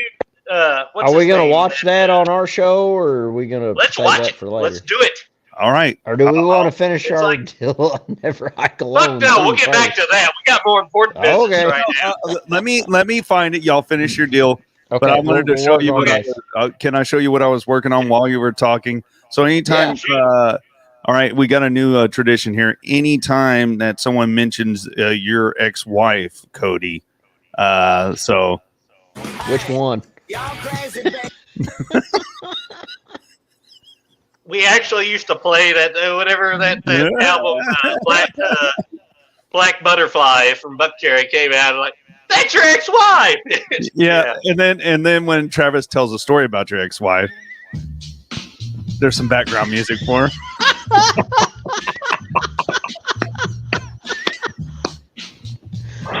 That is fucking perfect. Here she comes. You're gonna get Don't worry, there are plenty more stories. in the trailer park. Okay.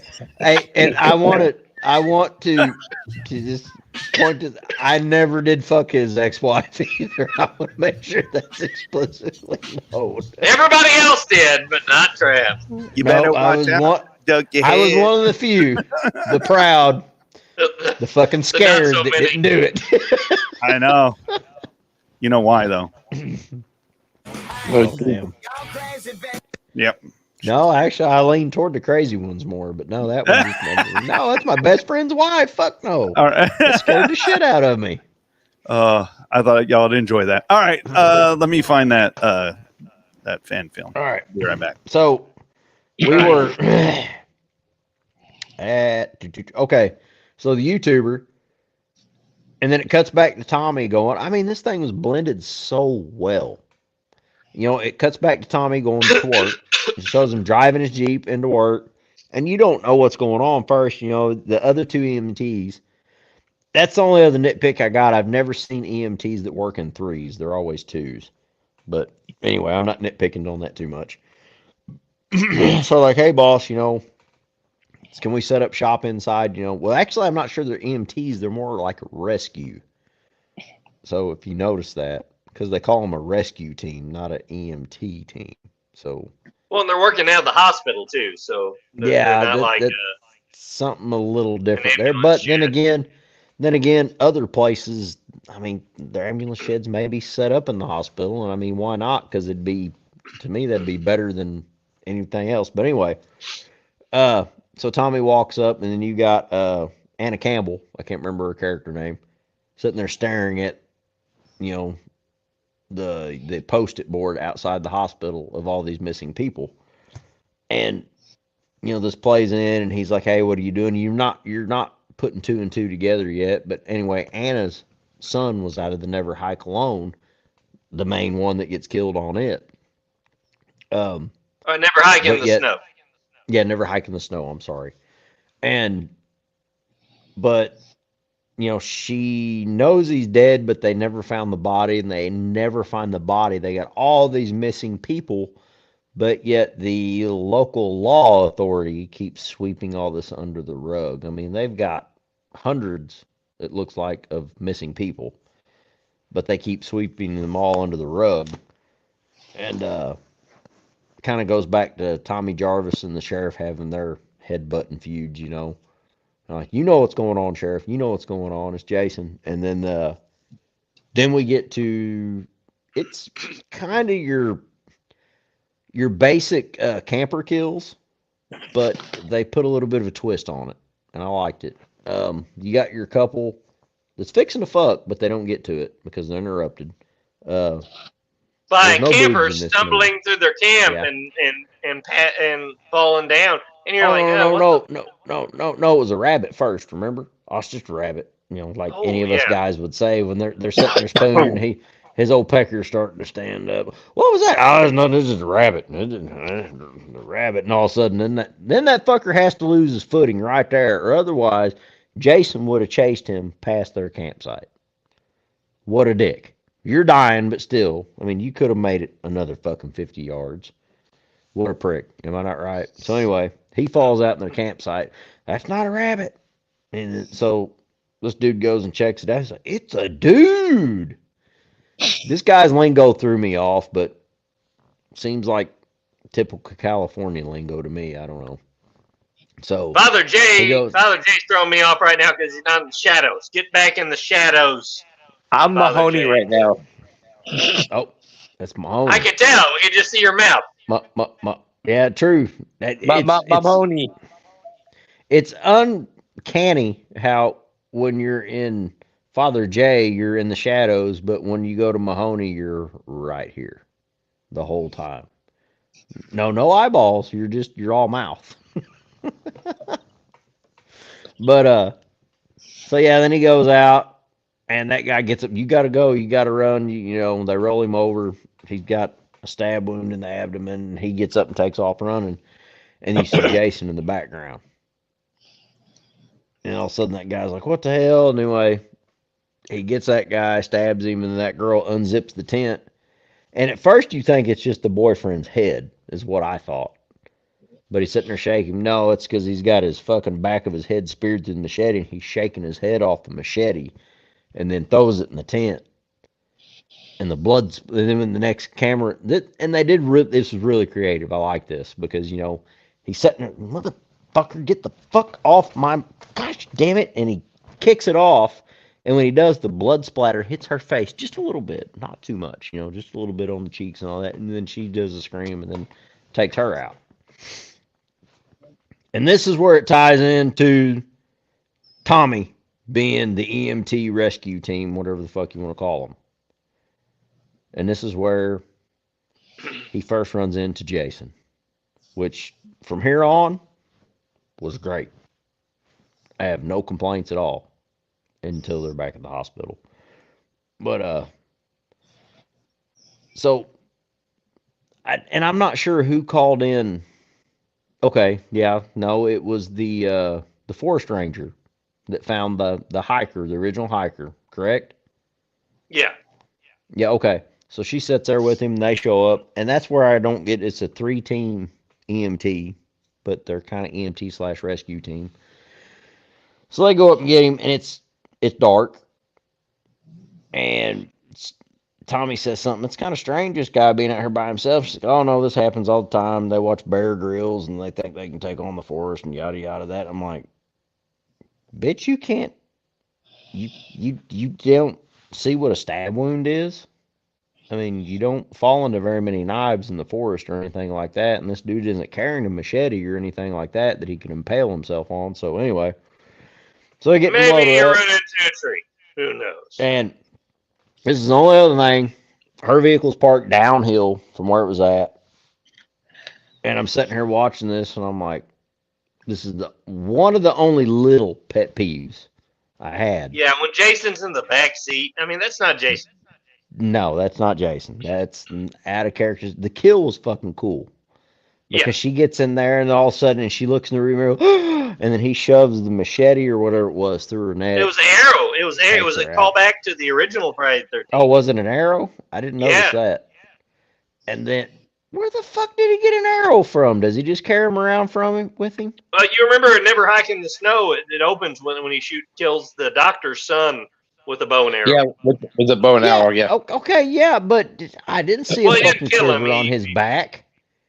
Did you see a quiver on his back or a string across the front of him where he's carrying arrows with him? He had it up his ass. He had it in the prison wallet. No, he's got anal cancer. That's how he lived this long. He does not have an arrow up his ass. Oh, Poe's slipping shit. I don't know. Sorry. Yeah. No, anyway. No, he's looking up stuff still, remember? Yep. But anyway. So anyway, he arrow, machete, whatever. It's out of characteristic for Jason. That's slight pet peeve out of this. By the way, y'all, there's lots of fucking spoilers in this if you ain't noticed yet. So. Oh yeah, warning, spoiler. You may want to pause it right fucking now and go watch it on YouTube and then come back. It's worth it. Or just stay and watch our dumbasses talk about it. But anyway. Because you probably won't be able to make any sense out of what we say anyway, so it'll still be a surprise. Yeah, I'm a little drunk now anyway, so. But anyway. So, and then, okay. I don't understand this part either. We're all country as fuck. We've all drove old shit that we've had to push off the road. Okay, stabs her, kills her. Somehow puts her vehicle into neutral, steps out the passenger side rear door, and is able to push. Someone taught him how to drive. No, think about this. Okay, he's sitting behind the driver's side and the passenger. Stabs her, kills her. Got to step on the brake. Well, maybe she's got her foot on the brake. I'll give her that. Maybe she had her foot on the brake. No, still, he's able to get this vehicle in neutral. Then steps out the passenger side away from her, where he just killed her, because that's the shot from the camera looking at the ambulance and Tommy standing there in the background. You see his foot hit the ground, and he's able to push this vehicle down the hill without making noise, and able to stop it from the passenger rear fucking door out of visual of the ambulance. Yeah, well, maybe he didn't stop it. Maybe it went rolling down the hill and crashed into some shit. How much noise would it that made make? a loud noise. Yeah, maybe it made a lot of noise, and all the ambulance crew, including Tommy Jarvis, just looked at each other and said, "What was that?" And No, one of them said, "Probably owls." You're making up shit. Owls. Because Tommy turns around and then it's gone and it's quiet. He's like, okay, she drove off. And then, okay, after he pushes this motherfucker a mile down this hill, because you can see a mile down this fucking hill. So Tommy's going up. What's going on back here? You know, of course, this was a jump scare, which I was cool with. It was all right. And then he gets back in and he starts talking. And on the radio, oh, yeah, blah, blah, blah, I can't remember what. And then all of a sudden he looks back, which to me, Tommy Jarvis should have been ready.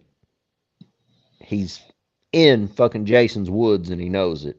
He knows he is. Motherfucker, it's you. And he goes to grab the shotgun, then Jason grabs him and rips him out of the fucking ambulance.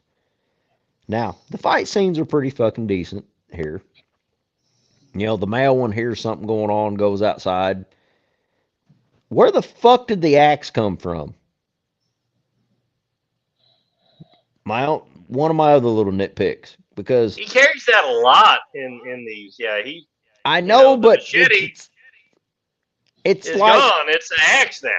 Yeah, but through the whole fight scene with him and Tommy, you don't see it clipped on his hip. You don't see it over his back. You don't see a bandolero, nothing. Oh, and yeah, all of a sudden, then all of a sudden when Tweedled fucking Dumb D comes stepping around, I'm going to start calling him Michael because I think that's a fitting name for him. When Michael comes stepping around, hey, what's going on?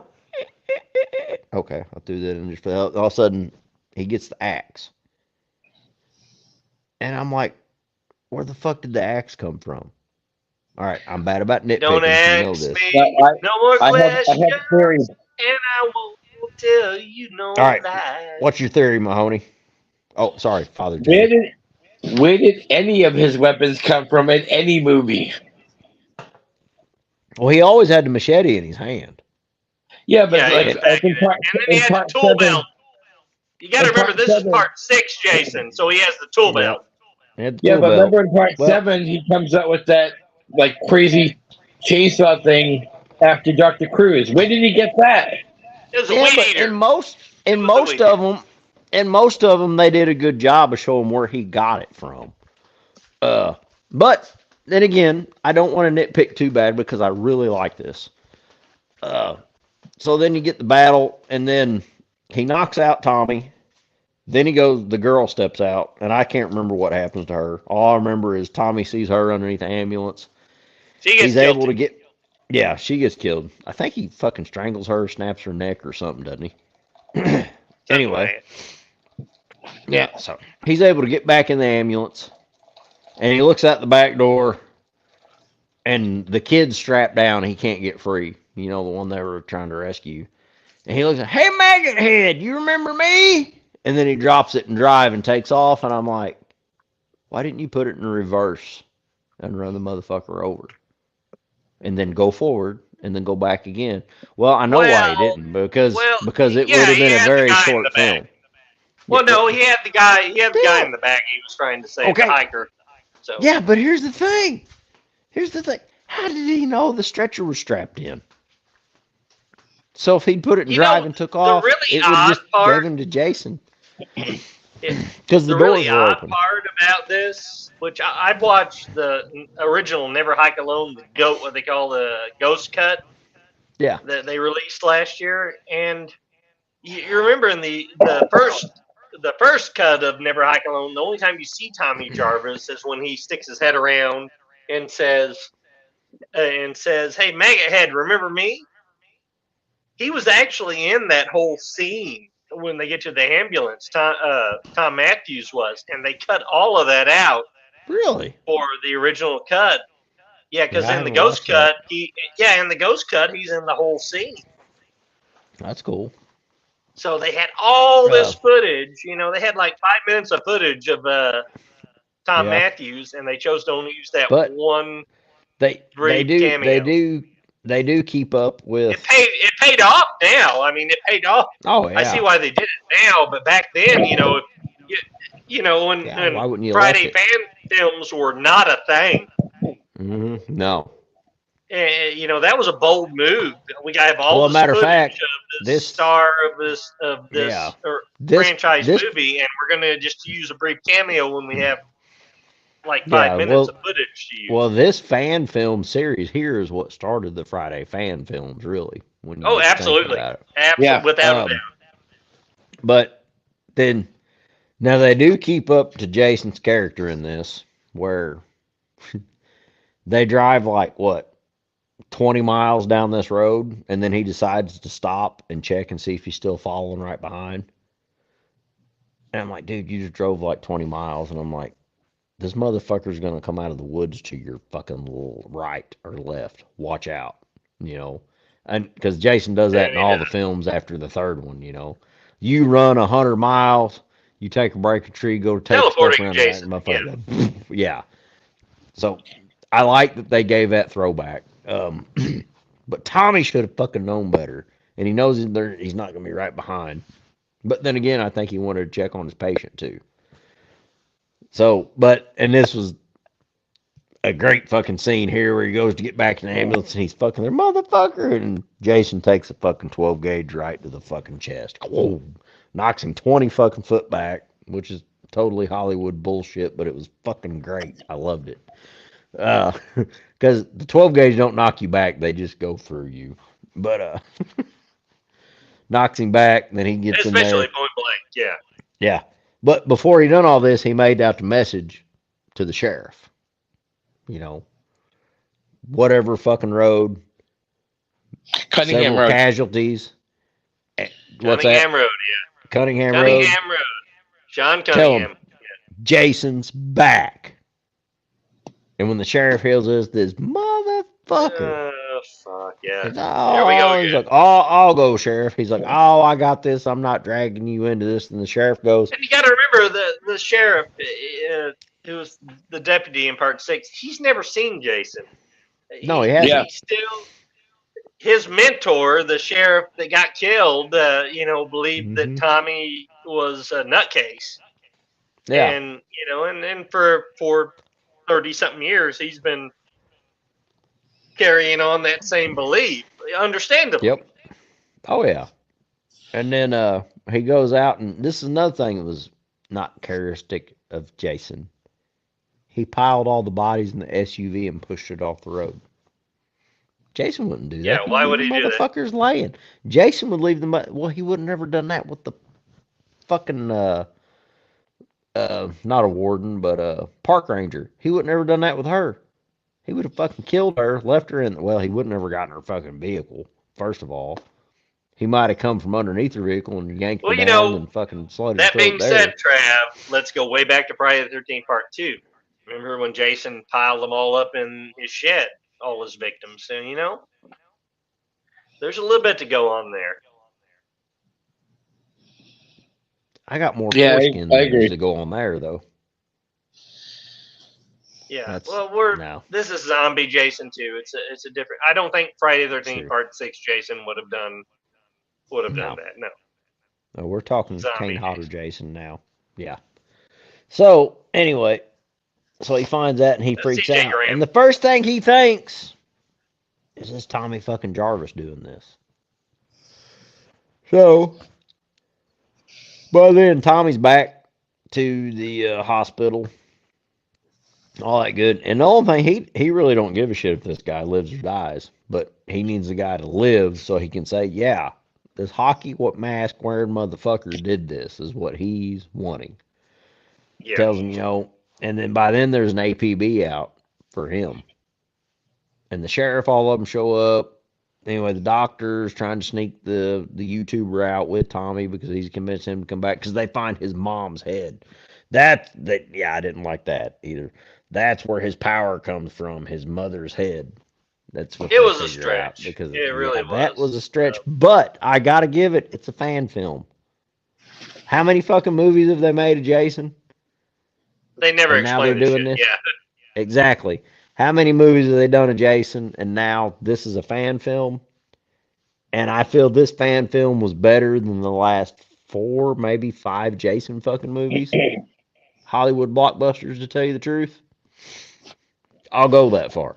Well, none of them were blockbusters, but they were Hollywood films. Okay. Hollywood films, yeah. Okay. Well, Well, they were theatrical. Wait. They weren't all shot in Hollywood. No, but Yeah. they were. Compared to a fan film, they should be considered a blockbuster. So, Yeah, fair so enough. they show up, and then, of course, Jason. Oh, I've left out the spot where he rips Tommy Jarvis's patch off of his shoulder. Remember that? So he looks at it, and the Mongoloid can read now, because evidently he was watching Reading Rainbow at the camp. You remember Reading Rainbow? So Maybe he someone evidently taught learned him how read. to drive. And no, he Right? walked. Remember, Father it shows him Jay, walking. somebody taught him how to. Was it Dr. Wynn taught him how to drive? It was Dr. Wynn. No, that's Halloween. Not I know. you're But I think confusing Dr. Wynn- franchises, Cody. I think Dr. Wynn went to Crystal Lake to teach him how to drive. Dr. Wynn took a vacation at Crystal Lake. Yes. Well, that's what he does I as a got it. side Okay. job. He's a driving instructor. But anyway, so Jason walks to the hospital. This is where it starts getting pretty interesting here. So they're trying to We sneak almost out. get like I felt some Halloween 2 vibes. Almost. All right, here's my biggest fucking pet peeve of this. All right. So when Tommy Jarvis, the doctor, and the YouTuber come down the elevator, and all the sheriff's deputies are sitting there pointing their laser pointers on him, and the camera cuts back. Oh, good God. Those are fucking airsoft fucking pistols with the cheap fucking Dollar Tree fucking lasers that you have off the fucking. I'm just like, come on, guys. I understand. It's a fan they film, were on but- a low oh budget. my God. I would have been a lot happier if they would have just painted fucking the little 38 special cap guns, painted them motherfuckers black. It would look better than that. Or just hey, let Trav, the if they just fucking- would have called you, and said, "Hey, can we borrow like 1/10 of your pistol collection out of your gun safe?" I'd been on set for this film. showing them how to do it, but and then Yeah, it was actually the showing fucking- them how to make sure it wasn't loaded, so you wasn't Alec Baldwin anybody. Oh Yeah. yeah, I would have had blanks, but they had the fucking little cheap fucking lasers that you put on the trigger guards that are only good for. You can't even put them on fucking BB guns and they're accurate. And I'm like, just skip the fucking lasers altogether and just get a Well, decent they're looking wanting fucking to toy have gun. more. I understand what they're doing. They want to do more throwback to Deputy Cologne and how because he had the laser in Part 6. Wherever the red do it dot better goes, than you that. bang. Bang. And the number of times we hear you bang in this movie, I'm like, okay, once is enough. Maybe twice. Twice, but that's enough. pushing it. But okay, It was after time the to- 8th or 9th now- time, it's like, okay, well, we get No, it. it was time Okay. to get the evil dies tonight. It was getting to that point. So then Yeah. the Jason makes his way in the hospital. Somehow kills the power to the hospital. I don't And remember how he does that. rips out all the car batteries. Oh, that's right. At the same time. Oh, yeah. He takes out the sheriffs that were sitting in the parking lot and rips out all the car batteries and this and that so nobody can go anywhere. So Jason has really got fucking. Did he do an online mechanic degree or what? He's not a young man now, He's No, like he's- in the 60s. He's lived a life. 70s. He's learned got to a be in little. his 70s now.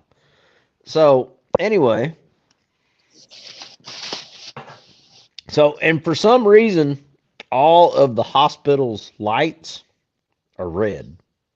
emergency lights. Emergency lights, yeah. Which I do- that's a I do- common thing in movies. That's a common. It's not in real life, but Yeah. in movies, yes. I That- do well. I do like the tone. But and then you see the corn-fed tater hog, receptionist nurse. he grabs her. This was good. And he's got a corn sickle. He's got a sickle. Yeah, he guts this bitch.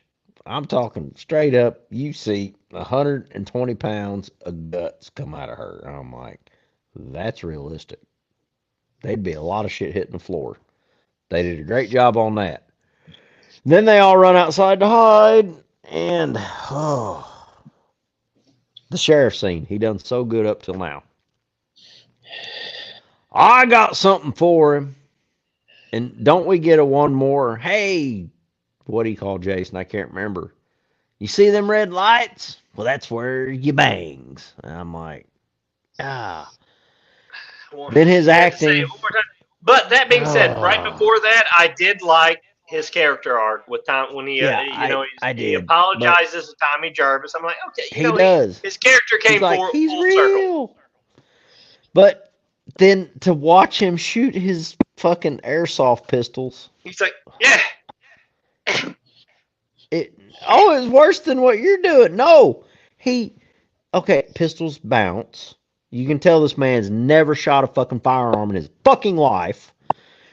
Pistols bounce. Yeah. He's like, it's like pushing back and up like it's a straight caliber, big fucking caliber fucking rifle. So, it drove me nuts. And I'm like, that and the little fucking lasers hanging off. And okay. They just dumped multiple magazines in this guy, and all of a sudden he's like, I got something for him, so he thinks 2 pistols, one in each hand, is going to do something different. I'm like, and then Jason throws the axe, lands it in his shoulder, walks in for the kill, and then he's still very confident with his collarbone, shoulder separated. Yeah, he points at it, says, you bang, and shoots him through the head from under the chin. One more. And then he acts surprised that doesn't kill him. See, I would have rather I got something for him, and his patrol car is there, and he grabs a 12 gauge with an extended magazine. That would have been a better showing. And they could have put a laser on that motherfucker, too, and made it convincing. Why not? You can put lasers on them, yeah. And that would have been much better than the fucking Dollar Tree fucking he empties all 8 or 10 rounds out of the pump 12 gauge, knocks Jason down, and goes over to finish him off. And then Jason gets the better of him and kills him. That would have been better. Yeah, or even better yet, he pumps them all into him, and Jason's still kind of waddling toward him. And then gets a hold of him, and he's fumbling, Jason's choking him out or whatever, and then he grabs one extra fucking 12 gauge round and throws it in and then shoots. If they wanted the one more fucking ya bang, it would have been better if he would put another round in and went ya bang and then shot and then act surprised that it didn't fuck Jason up after you just put 6 or 7 rounds into him of 12 gauge buckshot. Yeah, exactly. Anyway, the only thing that would have made it better is if whenever Jason raised his hand up, and that was a cool shot whenever he just smashed his head with his hand. If it would have been Donald Pleasance instead, if they would have inserted Donald Pleasance's face, CGI, and he would have mashed his head. What do you think, Father Jay? Would you like that?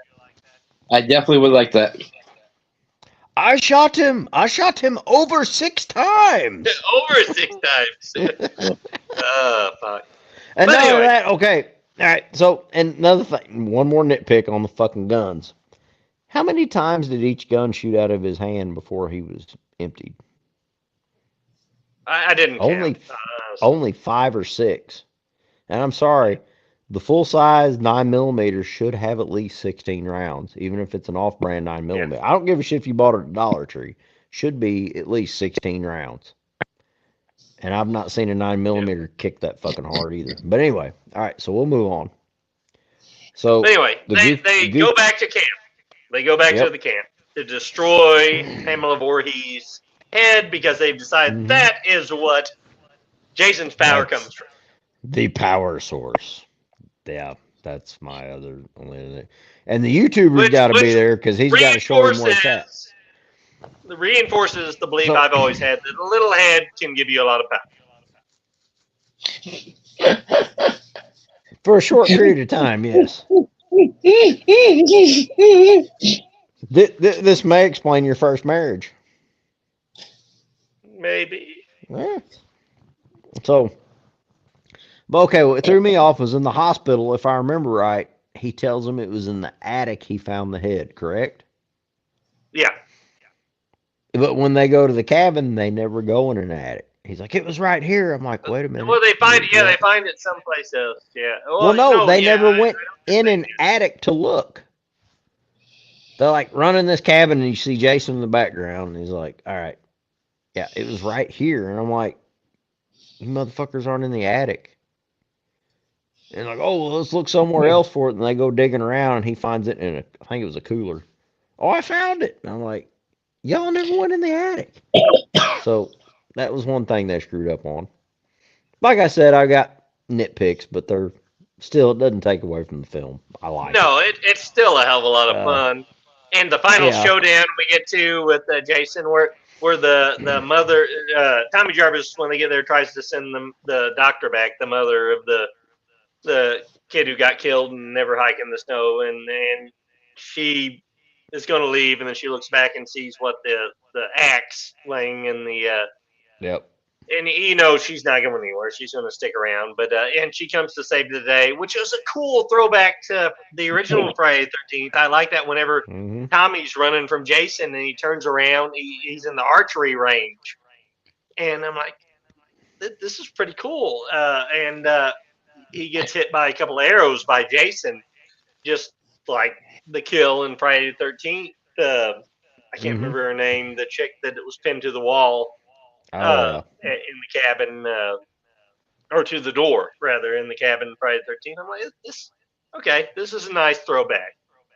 And then when she comes in and does another throwback to Friday the 13th Part 3 by hitting him in the head with the axe, and he falls over, and Tommy Jarvis is like, yeah, you don't understand, we got to get the fuck out of here, and then he gets up, and then here comes back the hiker from the original Never Hike Alone, and they just blended it. So they gave them all their adequate screen time, and still once they get to the lake and where Jason goes to kill the hiker and hits Pamela, he holds Pamela Voorhees' head up and he hits it with the axe, and it just he falls back and Jason picks up and it just crumbles, which is kind of silly, but. That being said, I'm like, at that point I was like, okay, they're going to make the hiker. He's the new hero of the series. But no. They have Pamela from Never Hike in the Snow, the actress that played her in that. She's standing up in the water after the head disintegrates, and he's looking out to the water. And Tom Matthews comes back and cuts Jason's fucking head off. And it was closure for the character. The character came full circle and saved the day, and 13-year-old me was fucking thrilled about that. Oh, hell I don't care what 43-year-old me thought about it. Fuck that guy. 13-year-old me loved it, so I'm gonna go with that. and it was just a great way to end it. And then they let the body floats off. And then you get this great ending scene with Tommy and the hiker talking on the dock, and and he takes the GoPro and throws it out in the water. And he's like, "What are you gonna do with the footage?" And he said, "Fuck it." He throws it off in the water, and then Jason's body is laying like in 2 feet of water over on the other edge of the lake. Yeah. And the camera lands right in between his head and severed body, and then you see a bubble come up out of the mask, and like. Oh, come on. Did you have to do that? It wasn't that bad. Yeah. I still kind of liked it, but I was like, oh, come on. Well, that's going to be the next film. It's going to be like a digital Jason attacks now. Hopefully not. No, at that point, I would have rather them not they did such a good job with this film. I would have rather them not left it open. Yeah. Well, yeah, because they left it open for about 3 different branches right there. Yeah, and I But really genuinely hope they don't do another one because they did such do a good too. job with this one. Yeah. I don't want another one. I mean, and I mean that as a compliment. Yeah. Yeah, I only had Agreed. one really. I really only had one big gripe about the movie, and that was the sheriff's character. I think once he realized, remember when they called in and he's like, I want Tommy Jarvis found, and so he's convinced that Tommy killed the that crime scene. Yep. I wish they had brought back a picture of the original sheriff from Part 6 and had him look at the picture and say, "I'll get him for what he did to you." Because Yeah. I think that would have been more emotional when Would have been he more realized that impactful. Jason, yeah, and Yep. when he realized that Tommy wasn't lying all these years, I think that apology would have meant more because now he's not only apologizing for himself, but now he's apologizing for the sheriff who didn't believe him. Yeah. That was my big gripe. I wish they kind of just brought back at least just a picture of him and had him like kind of talking like, "I'll get He was on Jarvis a for picture this." on the wall on Jason's on missing persons. And Yeah, I Jason's saw that, but I think it, like him actually talking to the picture, saying like, "I'll get vengeance for you" or whatever. I think that would have been more impactful. Yeah, that would have been. saying vengeance in this Oh, film wow. would have been a non-copyright. Yeah, I guess so. Yeah. Well, so let's go ahead and rate this, guys. Are you ready? Yep. Sure am. I will give this 3.5 PBRs. Fair enough. What do you got, So Father Jay? I'm I know it actually didn't gonna have go Donald Pleasance in it, but you know, I you do know. what you can. three PBRs. 3. Yeah, I'm gonna go with 3 PBRs too. I was very surprised by this. I didn't think I could like another Friday the 13th fan film better than Vengeance 2, just because it was so Same much here. fun. But this one, like I said, I like for completely different reasons. I still love Vengeance 2, but this one, I mean, wow, it was very professional. That's the best thing I can think to say about it. I just it, and whenever they, which the director of the original Never Hike Alone, you know, I saw him in an interview one time and it really rubbed me the wrong way, where he was talking about a Never Hike Alone like it was an official entry in the series and should be considered canon. But this movie, It, I it wish it could was be. canon. I do. I mean, I just thought Oh, it yeah. was great. So I'll give him that. He changed my mind on this one. So kudos I to you. agree. But Oh, the hiker's name, by the way, the acting name was Andrew Lighty. yeah, nobody cares. I do because I have him on my Facebook. He's a friend of mine. I'm kind of Oh, worried. You know, did you watch after the credits of this? I didn't. Oh god, that had to be some kind of perk on the Indiegogo or Kickstarter Because for it. There I'm had to be some worried kind of that perk they're where the going guy to got start something. Oh yeah, this little fat guy's like, I'm gonna carry on because the Hiker YouTuber. 2000 or whatever they call Yeah, it. he quit doing it after that, and then he's got this one guy he's never fucking hiked his ass around the McDonald's parking lot. This motherfucker's 400 fucking pounds, God. and he's gonna take on. I'm gonna take on his role as the hiker or whatever, and blah blah. I'm gonna start his fucking channel up. It Yeah, should that be and all had that. to be that had And to I'm be like, a well, I was like, fuck, here's where the next spinoff's going to come on, and I pray they don't do nothing with it, because this was too good. Leave it alone. You leave want it a that, fun fact? We'll wait for the Paramount Plus Crystal Lake series. You know, You- let's get more Jason. If that even happens. You want you want a fun fact on all three of those movies, the Never Hike series? Yeah. Sure, Father Little fun, J. little fun fact is on the ending credits, you'll find a particular Robert Mahoney under the Oh, special fuck thing. that guy. No shit. I'll be damned. Yeah, I did promoting for all three of them. Well, awesome. Yeah. Don't let Father J know about that, though. Vincent DeSante didn't even charge me for my credit. I got it free. Cool. Cool. Look at you go. I know you wanted to watch that clip, but it's like 10 minutes long, and you said the shortest ever. It was about to hit. We're going to hit the 3-hour mark if we watch that clip. I knew Cody was full of shit when he said it was short. He's like, it's going to be as short as ever. I said it was about 10 minutes. Yeah, right. I don't know. We're talking about our podcast can be the shortest one ever. Yeah. Oh, yeah. this one, yeah, I knew better. Yeah. So because we spent an hour and a half on Never Hike Alone. true. What was the watch along y'all wanted to do? I guess we need to figure that out. Punisher Laundry Day. No. We're gonna save that for next time.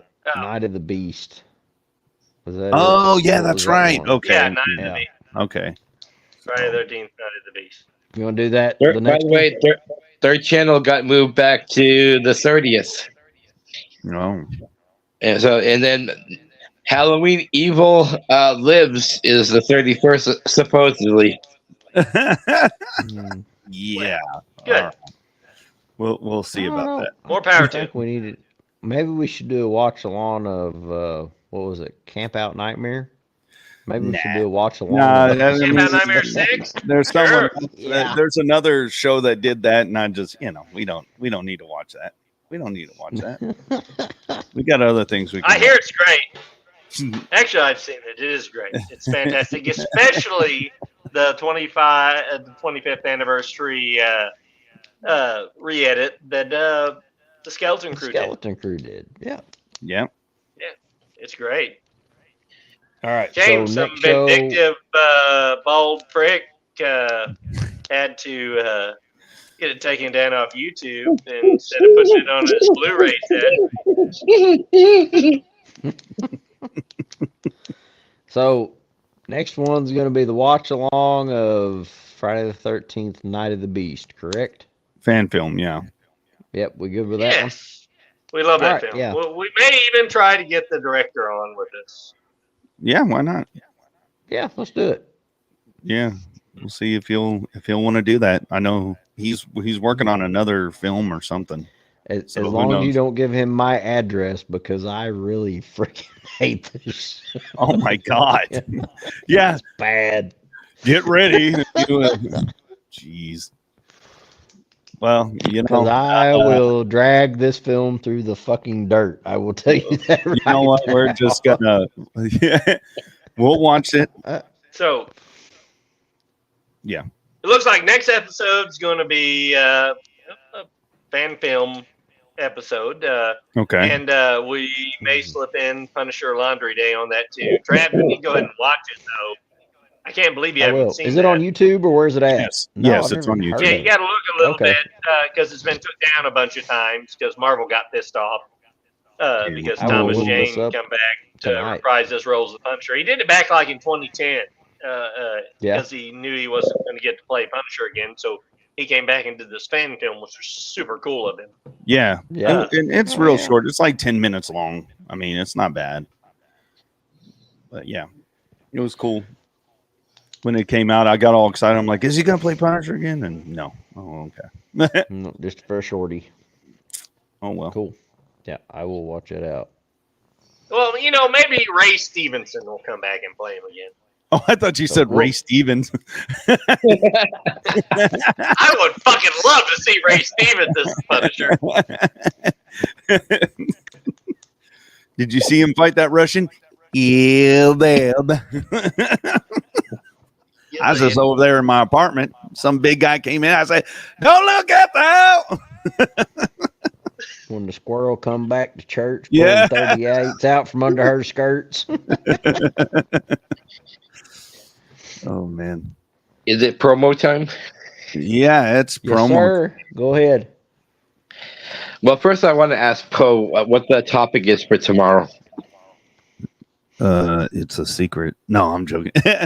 It's like the lore and history of Halloween. It's something that Joey T wanted to do for a long time, so we're finally doing that tomorrow. So it's a Jack Transmission Halloween type episode. Check it And out. what time? I think we started at 7 my time, so it's 8 his. So yeah, it'll be I'm live. off tomorrow. So it's live. So Father Mahoney's House of Horrors, we had 2 shows and we decided to split them up. So we're going to do Halloween 3, Season of the Witch, and we're going to be doing The Lost Boys. We're saving the Psycho for a retrospect, probably in January. That's what me and him talked about, so we can watch all 4 and do a retrospective show. So. Very cool. And also in about 4 weeks, we're going to be doing our off-topic show.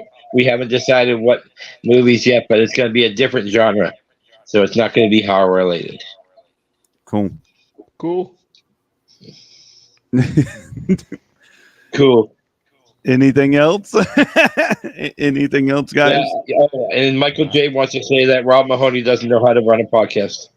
Oh, that's it. Oh, okay. Well, I don't know who you speak of. We're all vindictive assholes too, by the way. Yeah. We try. The more you know.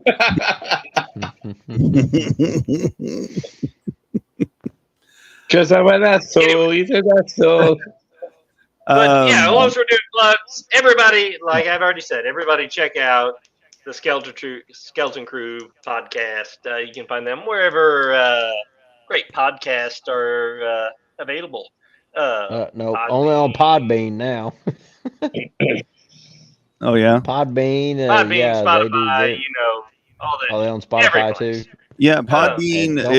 If they're on Podbean, they pay a certain fee to be on there, and then it just spreads. Like you can use that link, and it goes to more podcast outlets like iHeartRadio, all that stuff. So they're probably everywhere. So yeah.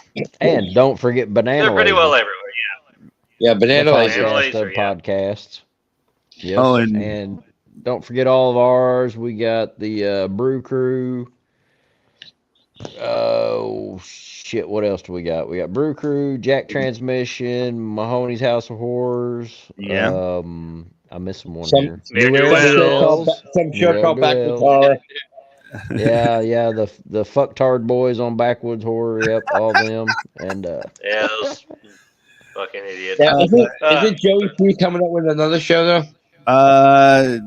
That's still in the works. I don't know. But you know what? The last Jacket Audio was awesome. So go check that out, and you find that on Apple. So yeah, Jacket Audio. He's on there.